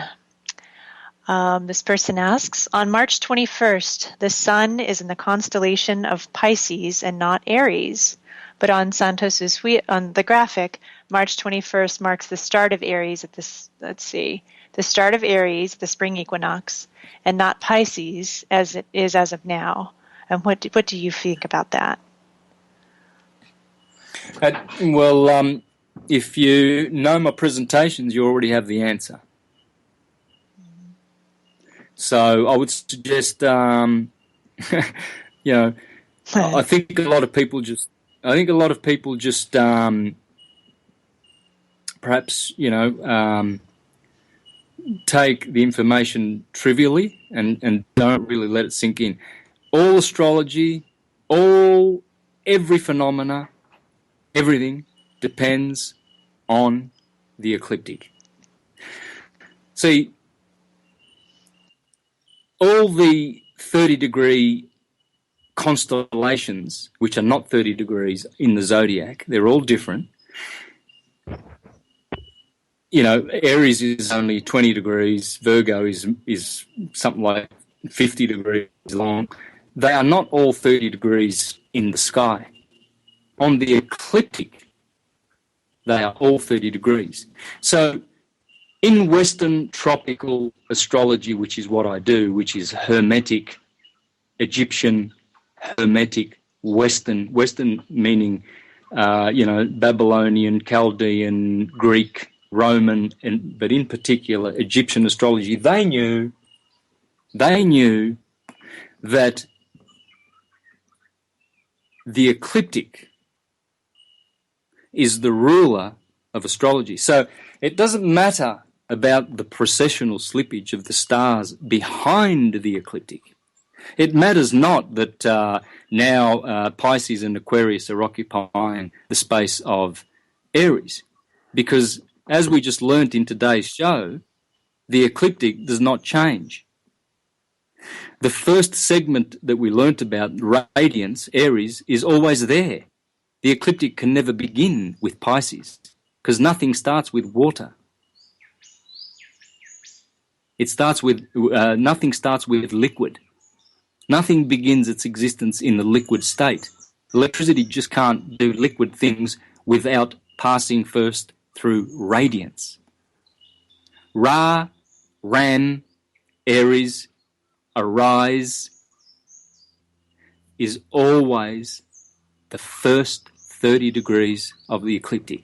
Doesn't matter whether the siderealists are teaching that now it's Pisces now. Now you don't actually have the look of an Arian if you're born between the 21st of March and the 21st of April. You look like a Piscean. Crap. Why is it that the physical features have remained pure and true to the ecliptic, not to the stars? You see, as Thomas H. Burgoyne in The Light of Egypt, the Science of the Soul and the Stars, as he made it clear in Volume 2 of his great work, this is the best book you will ever read in your life. Thomas H. Burgoyne, The Light of Egypt, the Science of the Stars and the Soul, Volume 2. In the beginning of that book, he explains this and says, as the ecliptic is, so will be everything else. When the sun enters Aries on the 21st of March, that is the day of balance. It's the equinox. And it always ushers in Aries. It will never usher in Pisces. It will never usher in Aquarius or any of the other 11 signs. Aries always begins at 0 degrees right ascension of meridian. See, astronomers haven't changed it, have they? They haven't said, there's some slippage. Let's now go to 27 degrees of Pisces, because all the feeble-minded ignoramuses think that we should be following the slippage of the stars. Whereas, as today's graphic shows, so astrology is. Where Aries is the first part of the ecliptic. And Thomas Burgoyne explains that the first degree of Aries on the 21st of March brings in a peculiar angle of light, 1 day, 1 degree of the sun, and the sun is 1 day, 1 degree removed from balance. That angle of light is what produces the radiance of cardinal fire of Aries, and it produces a particular kind of person every year at that day. The 2nd degree on the 22nd of March brings a new angle of light from the sun. The sun has changed. We cannot perceive it here because we are too dense in our senses. But the science never fails. And the 2nd degree of Aries brings another type of individual, mixed with all the other planets and elements as they go around. Then on the 3rd day of Aries, the 3rd degree of right ascension of meridian, Ram, a new angle of light bursts through the atmosphere of the Earth and produces a different vibration and energy in all states of matter: radiance, gas, liquid, and solid. And those angles of lights, those 360 angles of light, produce all the variety that exists. And if we did not have those different angles, those angels helping us, that's what all angels are. Please don't go overboard in literalisms when it comes to angels. It's angles. And so pay attention, dear friends. Tropical astrology is 100% accurate. Now, there is sidereal astrology, which is in the East, practiced in the East, where they follow the slippage of the stars. Beware of this. There is some value in this science, I know that, but it's not 100% accurate. I'm sorry to say. Only tropical astrology is 100% accurate. And the reason why star-based and sidereal cannot be is because there is too many proofs when you come to physiology of the human being and medical astrology. In the West, we have a very, very rich system of medical astrology, guys. Please look into it. Go on Amazon and look and buy some books on medical astrology. Have a look at my graphic syncretism. If you want to have a look at the best syncretic graphic on the planet, which will give you the best fundamental information on astrology, my syncrota wheel, which syncs all astrologies, Egyptian, Roman, the lot of them. And I also include Jodish, sidereal, because they have a great science. But it will not be 100% accurate in all fields. With medical astrology, you will see every degree has a different medical weakness to it or strength. And so if planets are on a certain degree, let's say 12 degrees Aries, that might correspond with migraines. Well, then you will suffer migraines, perhaps if it's Saturn squaring Mars in Cancer. So Saturn's in 13 degrees Aries and Mars is in, say, 15 or whatever degrees of Cancer, and they're squaring, because those two malefics will definitely produce trouble in your chart. Now, I've done the chart of thousands of people, and I've done most of, when I do a reading, I include medical astrology, and I've pointed out and picked to 100% their medical problems, weaknesses, and also, potential weaknesses with tropical Western astrology. It is the only astrology that is 100% accurate. You can rest assured. And how you know that is because you need to study the wave. And where can you learn about the wave better than in my syncretism presentations? Because I'm always doing the wave. And that wave changes not. Now, with sidereal astrology, now, see, this is where we have to get really, really deep in our understanding, because a little knowledge is a dangerous thing, guys. You see, this has stumbled many people. this thing about the precessional slippage. And why, oh, yes, it's wrong, astrology, because Pisces is there now where Aries used to be, 2000. So the Babylonians, they're a pack of dunces. I remember when I was Jehovah's Witness in the 80s and 90s, and there was one magazine that came out in the 80s and it debunked astrology, you know, because of precessional slippage, just what we're talking about right now. And I would have, you know, shared that with, you know, when I went door knocking, I would have, see. And I remember saying it. I remember clearly in the 80s when I was a Jehovah's Witness, clearly debunking astrology by saying, oh, yes, but, well, okay, well, if you're an Aryan and you're born on March the 25th, say, well, guess what? The sun at that time is in Pisces. And you can check that. You can check that, through almanacs and what do you call them? What's the word I'm trying to think of? Not the astrological ephemeris. And but these days you can go on your smartphones or online and browse, and you can find star maps, and they show you that when you're in March in the Aryan period, the sun is clearly in Pisces. It's 30 degrees removed because of, well, you know, it's precessional slippage. 2,000 years ago, it was all perfectly balanced for but a few years.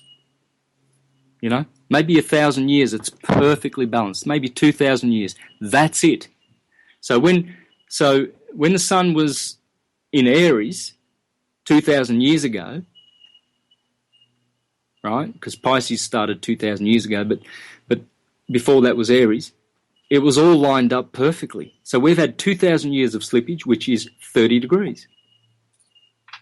Every 2,000 years, 30 degrees. And so there's always this thing. And so I remember saying, you know, and debunking astrology, I used to love knocking on people's doors and telling them, oh, yeah, this magazine, here it is, and blah, blah, blah. And you see, astrology is debunked. But, you know, hey, Jehovah rocks, you want to join my church? And that's how stupid these church-going and literalists are, really, because a little knowledge is a dangerous thing. And see how dangerous that was. You know, especially doing damage to myself, because I could have been an astrologer back then and had much more peace and love and harmony and knowledge and wisdom in my life rather than being an ignoramus. And so this thing about precession is a phenomena that probably is not natural. You see? And so it comes from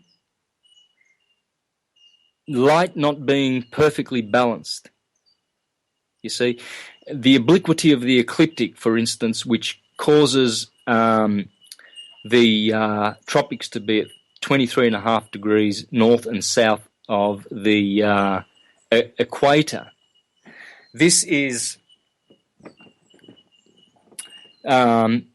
represents the sine wave of physical life. You see, now that's not a standing wave. You see, the standing wave or the 0 point would not have an ecliptic. So in the causal world, there's no ecliptic. There's no ecliptics. They only occur in nature. And so this precession is probably due to some cosmic problem with our solar system at the moment. But if that were lined up, there wouldn't be slippage of the stars. But because there is slippage of the stars, this has definitely caused a separation and a slippage, a split in the personality of the individual. And so tropical astrology, as opposed to sidereal astrology, tropical is what I'm teaching, which is the Egyptian, Hermetic, Western, and biblical astrology, Kabbalistic astrology, and all of those schools, the schools of Neoplatonism and all of those Western mystery schools, the great, great schools of wisdom. They hung on to the true science. They did not let it go. And that is tropical astrology. That's the true science. Tropical astrology is syncretism because it syncs up. Precession, slippage, does not. It divides. And so this division is what is... And so what your sidereal astrologers are picking up when they do a reading is they're picking up another aspect of the human being, you see. And so, you know, they do get some, they do get some deep results, you know. They get some very, very amazing readings. I've got friends of mine who are Vedic or Hindu astrologers who have done my chart, and I have one on my computer, a Vedic reading, and I see how a lot of that is good, no problem, but it's not 100%, 100% readable and pure language as tropical astrology, because you do not want to be dealing with division. You want to be dealing with syncretism. Tropical astrology is syncretism.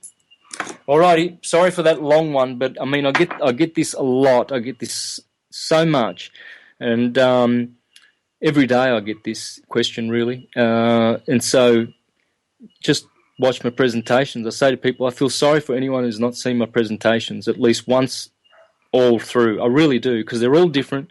They've all come. They've all well referenced, and I've got books that I get my material from. I present them in all the presentations. So if you think you've seen one and you've seen them all, you've missed out on all the other great books and treasures that I've found, that I've shared wisdom out of it. And I never do repeats. All my presentations are different. Every single one of them. Every single radio show has different information. You can't just say, oh, yeah, that's him, or I've heard him, like Richard Hoagland, for instance, who every single show that he does, 400,000 of them on Coast to Coast alone, are all about this one photograph that he's got about the moon, which is probably fake. All right, so you don't have to click on Richard Hoagland because it's all about his photo of the moon. But if you click on Santos bonacci, you will always get something different. But in particular, if you look at the astrotheological and holy science presentations, you will see only the sine wave in action. You will see it dance. You will see all the things that it does, yearly, daily, cyclically, as it goes. The wheel is Israel. You see, Israel is real. Cereal, because the sun gives us cereals. It's another way of saying cereal. Ceres, Ra, and El, etc., etc.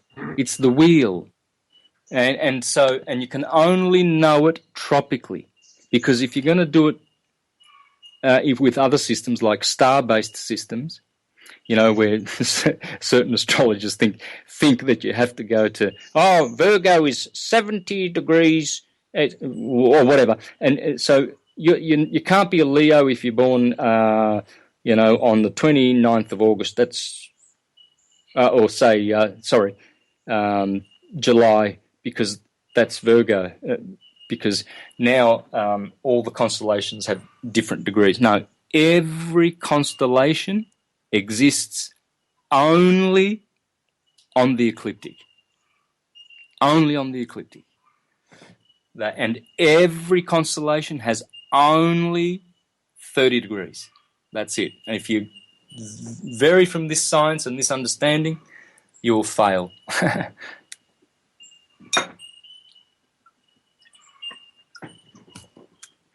Especially next week when we do part 2, because then I'll seal it about electricity being God. And everything is tropical. Everything is atom on the ecliptic. Everything. Am I still on? You are. Yes. Oh. Yes, that was a that was a great answer. Al, do you have the next question? Yes, a question from Gabriel Stooley, and he says, what is the extra 5 days in the year? Does that represent the time of stillness prior to and directly after the manifesto on or off fire electricity? Well, funny thing about the extra 5 days, the holy days, which were attributed to Osiris, Isis, Nephthys, Set, and the 5 Egyptian gods. They were added, they say, in the history books, they say, in the year 750 BCE. So that's 2,750 years ago. And the Romans, Greeks, Egyptians, everybody added 5 days in that period, which confirms the Russellian viewpoint of the world. Walter Russell said that all planets come from suns, from equators of suns, and then all moons come from equators of planets. And so the planets are in their orbits, and they are rotating and orbiting. They rotate faster as they go, and they orbit slower as they go. So to maintain the balance between centripetal and centrifugal forces so they don't fly off on a tangent, this is how they spin and rotate. So they rotate faster and faster as their lives, as they get older. So planet Earth is, 24 hours of rotation. It's going to be reduced. According to Walter Russell, it will spin faster and orbit slower. So this explains when they added these extra holy days 2,750 years ago in all cultures on the planet. This explains that the Earth has definitely slowed and increased her orbit. So Walter Russell says that she will one day be where Mars is, and she will be orbiting around the time he orbits, which is 678 days or something like that. So from 360 days, 2,750 years ago, apparently, the year was 360 days long, and that's Noah's and Enoch's calendar, by the way, I think, or 364 years. But anyway, from that time to shortly after that, then they added the extra 5 days, and this would account for what Walter Russell teaches. You see, obviously from 360 days to 365 days, you can witness in real time, really.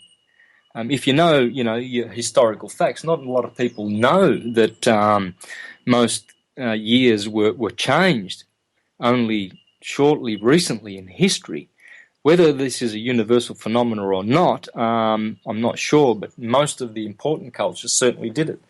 And so this would explain that then, that Earth is speeding in rotation and slowing in orbit, and all the planets therefore are receding from the sun in the vortex solar system. It's a vortex, and the sun is at the top of the cone, and it's spinning and heliacal. What's the word? Is spiraling in its helix. So spiraling is a misnomer here, but you know what I mean. As it's the feathered serpent, you see, because the feathers are the planets, and he is the head of the serpent. This is why the serpent is so important in theology and all across the mythologies of this globe, because that's what the sun is. Our solar system is the demiurge, the Elohim, the 7-winged serpent, you see. And so as he does his helix and the planets follow, they also recede. And then, according to Walter Russell, they spin so fast in rotation that they turn into stars. So planets becoming stars, becoming planets, becoming stars, and this is forever, if need be. Forever, Eve. If need be. But of course, Brahma is, the days of Brahma have their cycle. They are aspired and they are inspired. Out spirit and in spirit. Okay, so I think, have we got any more questions then? I think we've done a couple of hours. Yeah, we have plenty more questions, but if you would like to call it a night. Been going for almost 2 hours and 20 minutes. So you've... Oh, there's more questions? It's been I'll do another. There are some more. Are you ready? Okay. We have one from Tony Figuccio. He asks if you can talk a bit about white light and white blood cells, if there's a connection between the two of those things. Yeah. It goes back to plasma, doesn't it, huh? Plasma. And the Greeks call that anything formed. You see, this is why I don't use the word plasma. In that graphic, I use the word radiance because radiance is not formed. But then again, it is, because it's one of the 4 states of matter. See, this is where little knowledge is a dangerous thing. You must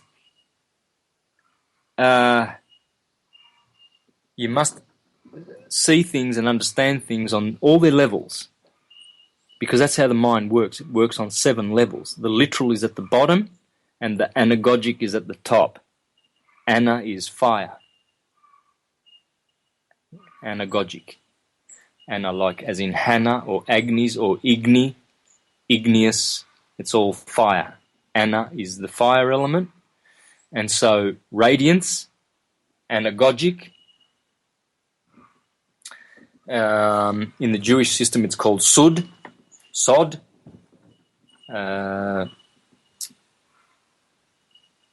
They have Pradesh, Remez, Drash, and Sud, the 4 levels of understanding. And so, with words like plasma, anything formed, well, you have to grant that. That's correct. It is correct. It's anything formed. So fire is formed. It has, it must have form, because plasma is fire and everything comes from fire. Fire is the generator. From the tetrahedron, everything comes from that. And the tetrahedron is the tetragrammaton, Yod, He, Va, He, Jehovah. The number 26, iron in the periodic table, iron 26. Very important, because Mars is iron and Mars is Adam. He is red. Adam is red. That means red blood. And in Hebrew, Mars is Ma'adim. Mars Adam. Now, but in connection with white light, it's not really white light. It's still part of the red and the blue, from the red and the blue spectrum. So, I forgot the question. Can you read that again? Sorry, Amanda. Oh, that's okay. He asked about the connection between white blood cells and the white light. Right.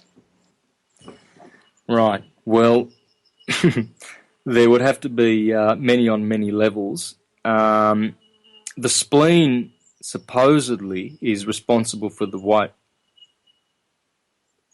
blood cells, according to George Carey, I think. Or did he say the marrow? Marrow, interesting word, Mars, marrow of the bone. But can anyone help me with that? Where's the white blood cells come from? I'm just need to be sure on this one.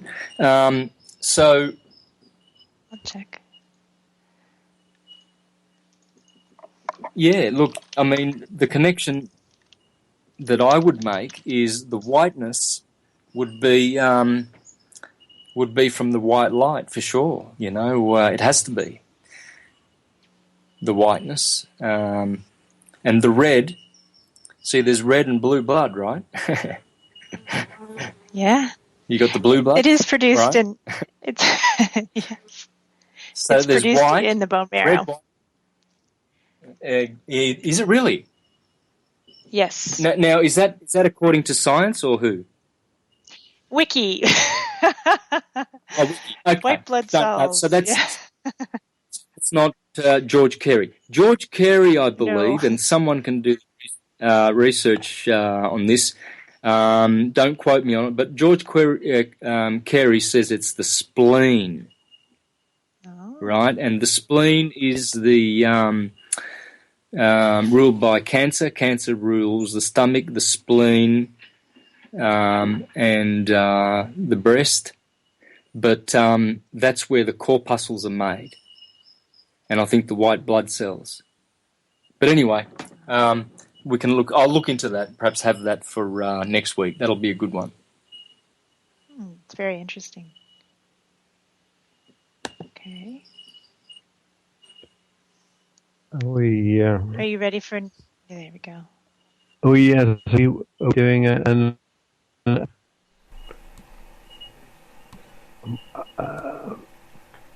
I just. Alan, we are losing you. I can hear you now. I don't know if hello, can you hear me? Having problem, but it seems okay now. Yeah. Yes, I think at one point my line of questions disappeared. So I spotted Tony's question that you asked. Okay. But thereafter, there's one from Melvin Yu after that. Would you like me to read it? Let me just see. It's about the vortex of doubling and halving. I think it's probably a good idea if you found it, that if you could read that one, Andrea. Yes, I have to say we have so much participation during this show. It is amazing. The chat is hopping. Okay. Yes, I have to. Excuse me. Hey, Alan. Hey, guys. I just posted.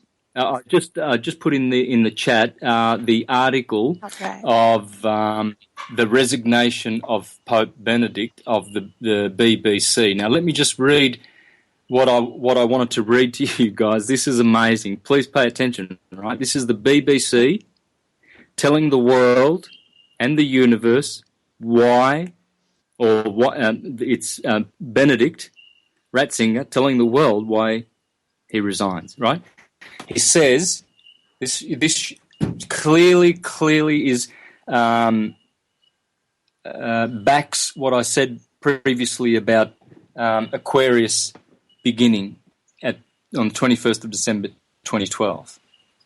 This is clear as if you don't see this, well, you're not going to see anything, because this is pretty much as plain as the testicles, dog testicles, right? It's sticking out like dog's testicles. You can't miss it. You can't miss this. And 3 times in the article, Peter is stressed. First of all, this is what he says. Dear brothers, I have convoked you to this consistory not only for the 3 canonizations, but also to communicate to you a decision of great importance for the life of the Church. After having repeatedly examined my conscience before God, I have come to the certainty that my strengths, due to advanced age, are no longer suited to an, pay attention, to an adequate exercise of the Petrine ministry. Now, that's the first hint of Jupiter ending his days of sodomy, or anal sodomy, or you could say anal domination, AD, the year of Anno Domini, anal domination, and Jupiter ruling and sodomizing through his legal system. Because, see, Jupiter is the god of legal. Saturn in Aquarius is the god of law. The Saturnians, the the Baal worshippers, the Church of Latin Saturn, the they are actually Saturnians. So they should be dealing in law, but they've got their foot in the wrong ship. They're dealing in Jupiterian legalities of Rome.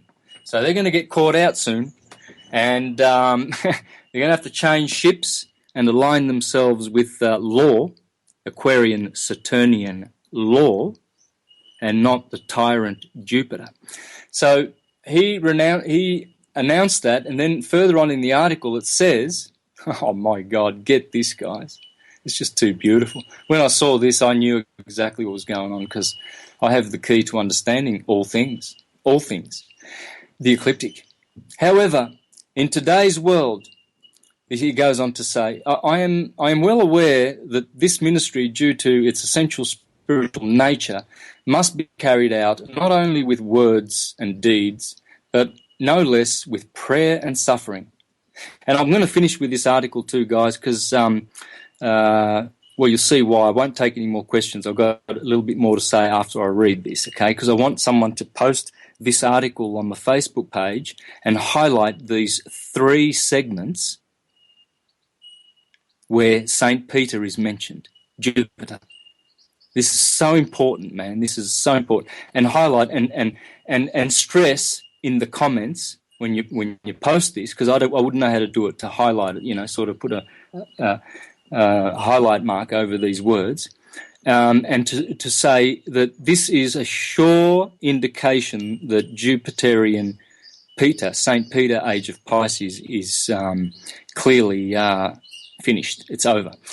He goes on later to say, however, in today's world, subject to so many rigid changes and shaken by questions of deep relevance for the life of a faith, in order to steer the ship of St. Peter and proclaim its gospel, did I just say the ship of St. Peter? Yeah, the bark of Ra. the boat of Peter, St. Peter, Jupiter, Zeus, the tyrant. He's a tyrant. Oh, yes, he gives you good things in astrology, the great benefic. But on his other side, he must be equally a tyrant, and he is, through his legal system, because he is regal. And if he is regal, if he's the king, and he says Jupiter always says, I'm the king of the kings. Zeus is the god of the gods. Jupiter, Zeus, Jesus. Well, he says he's the king. Well, if he's regal, then he's legal. See, that's what you don't want. You don't want regal and legal. You want lawful. And that's what the age of Aquarius is all about. And then later on, so there you go, the ship of St. Peter. And then I saw this one. Oh, my God, this is even more telling, friends. Oh, my God. And then he says, for this reason, and well aware of the seriousness of this act, with full freedom, I declare that I renounce the ministry of Bishop of Rome, successor of St. Peter, again, there he is, entrusted to me by the cardinals on 19th of April 2005. Yes, that would be because that was his birthday. He's an Arian. Of course he was going to be entrusted with that ministry on his birthday, on the Lamb of God's Aries 19th of April birthday. In such a way, because, yeah, he's I don't know whether his birthday was 19th of April, but he's Arian. You see, the new Pope is Sagittarian. They're happier. They're always smiling. You can't wipe the smile off their faces, Sagittarians. You see? But Ratzinger, he was an Arian. He's angry. Rage. But then it goes on to say,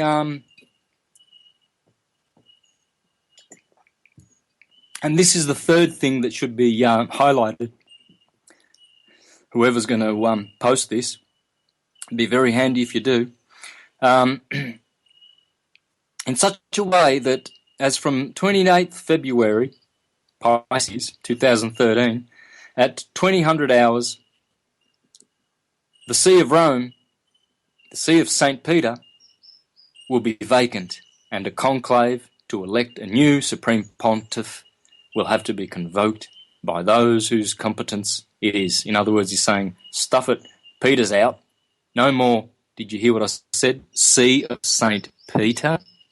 The See, as in S-E-E, not S-E-A, which it really is, that the ship of St. Peter that he can't steer anymore is in.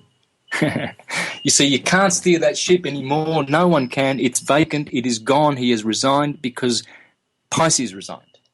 This is very important to understand this. So if you want to do the world favour, post that, highlight those 3 segments, and point it to the fact that Jupiter, the ruler of Pisces, the tyrant, the regal, the legal, is over. So the age of the person and impersonation through the person, the corporate person, is over. The dead shall rise. The old order and the new world order, whoever they are, has been defeated. It just now needs to be destroyed because it needs wise people to step up and destroy it. It comes from the heart. You don't destroy it by going out there with hammers and breaking it down. You do it from your heart. You destroy it, you nullify it with wisdom, and exposing what is wrong and what is false and what is hurtful. All right, guys, I think that should be enough. That was a great one. All right? Hold the... Absolutely. Yeah. That was outstanding. Yeah. Great. Santos, so Great for reading next in the week, show too. we Wow. continue with the same theme, electricity, part 2. Is that correct?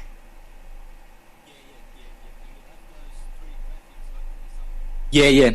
And we'll have those 3 graphics. Hopefully someone can put their hand up to do those, like Ruth did.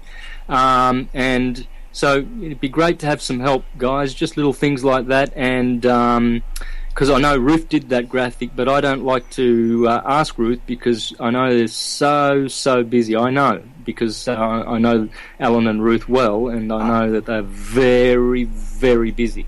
So any time I can get from Ruth is like golden. But if there's anyone else out there that can, help out and post that article, like I said, that would be great.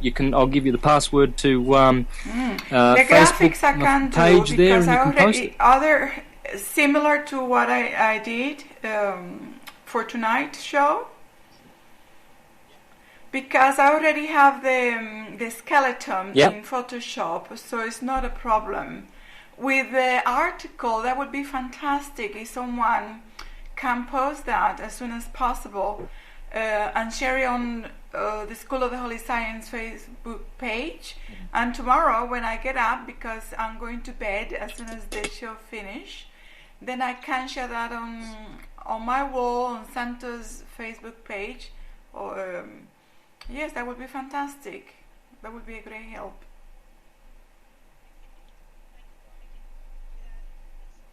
I can do that. I can do that and send it to you. I have all the design software, so I can grab that web page and highlight the 3 areas that Santos pointed out. Yeah, I'll send it to you. Yeah, and what to say in the comments? Well, perhaps replay this part of today's show where I, and you can explain it the way I did, or use your own words, but. Point to the fact that this is a clear evidence, as above, so below, that Pisces and Jupiter is all over. And on the day, this is another fact, you can actually browse this on the internet and post this along with it. You'll see a lightning bolt at 6 o'clock in a thunderstorm zone, and it hit Vatican. You remember that? Yeah. Yeah. I remember, absolutely. All right. 2 facts. Pope Benedict resigned 6 hours at 12 midday before that happened. And another thing is, who is responsible for thunderbolts? Which one? Zeus. Come on, guys. Zeus. Yeah. Jupiter. Thor. Wow. So that was Jupiter saying, Yes. I'm out, guys. Popey Poo's out, I'm out. And those happened exactly 5 hours and 59 minutes apart from each other in the stars of Pisces. And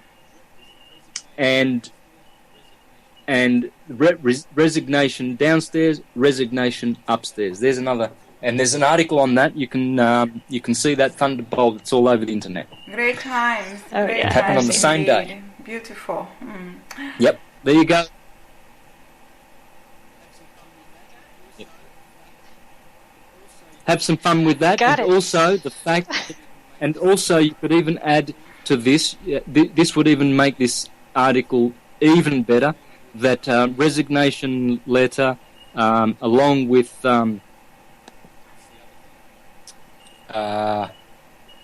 what's the other thing? Yeah, exactly.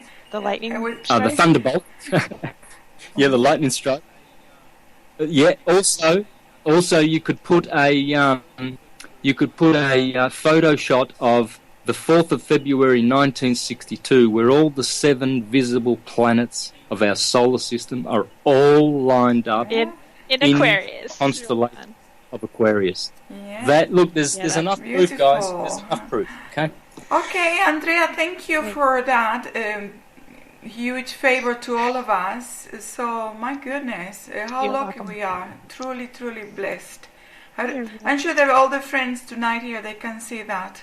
How blessed we are.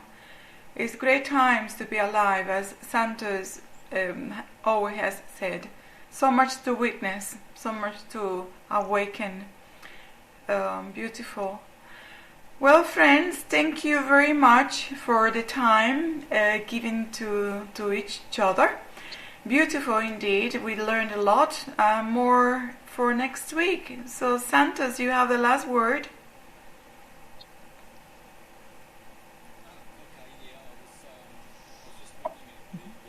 Okay. Yeah, I was just looking at the.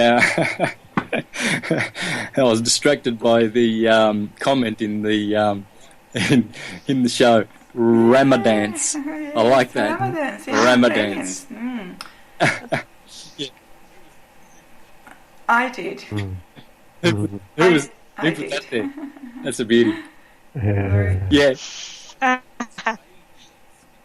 Well, it's pretty much coincides well with radiance because, Adam is in there, dance, Diana, all these words are in. It's amazing, isn't it? Alrighty, guys. So last thoughts. What? Just I guess pertaining to what I'm doing. Get the shows out there.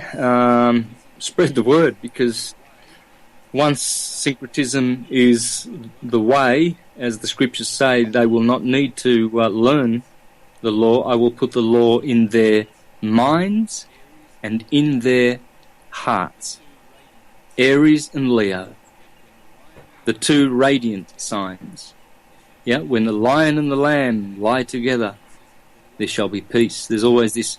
And in Revelation it says, the lion of the tribe of Judah is worthy to open the 7 seals, and the Lamb who was slain from the founding of the earth is worthy to open the 7 seals. The 7 seals are the 7 chakras, and they are to be opened. Opened by who? The mind and the heart. And the law of God will be put in their minds and in their hearts. So, once syncretism is out there good and proper, that's what the Renaissance was all about. They revived the Hellenic syncretic period because Marsilio Ficino, Pico, Bruno, they all harked back to that period and said that this is the syncretism. And Pico went down to Rome with 900 theses of syncretism in the 1400s. Right, so they were ushering that in then. Syncretism, it was snuffed out. Yeah, the papal power snuffed it out. But this time it's not going to be snuffed out. So, carpe diem and omnia vincit Santos. veritas. Thank you, Andrea, and thank you, Alan.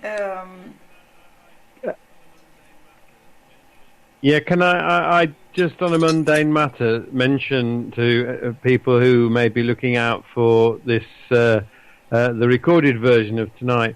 It may be delayed a little bit next week in being put up as the last one has been, because we're moving the site to new hosting, and it's a slightly complex matter because it's quite a big site.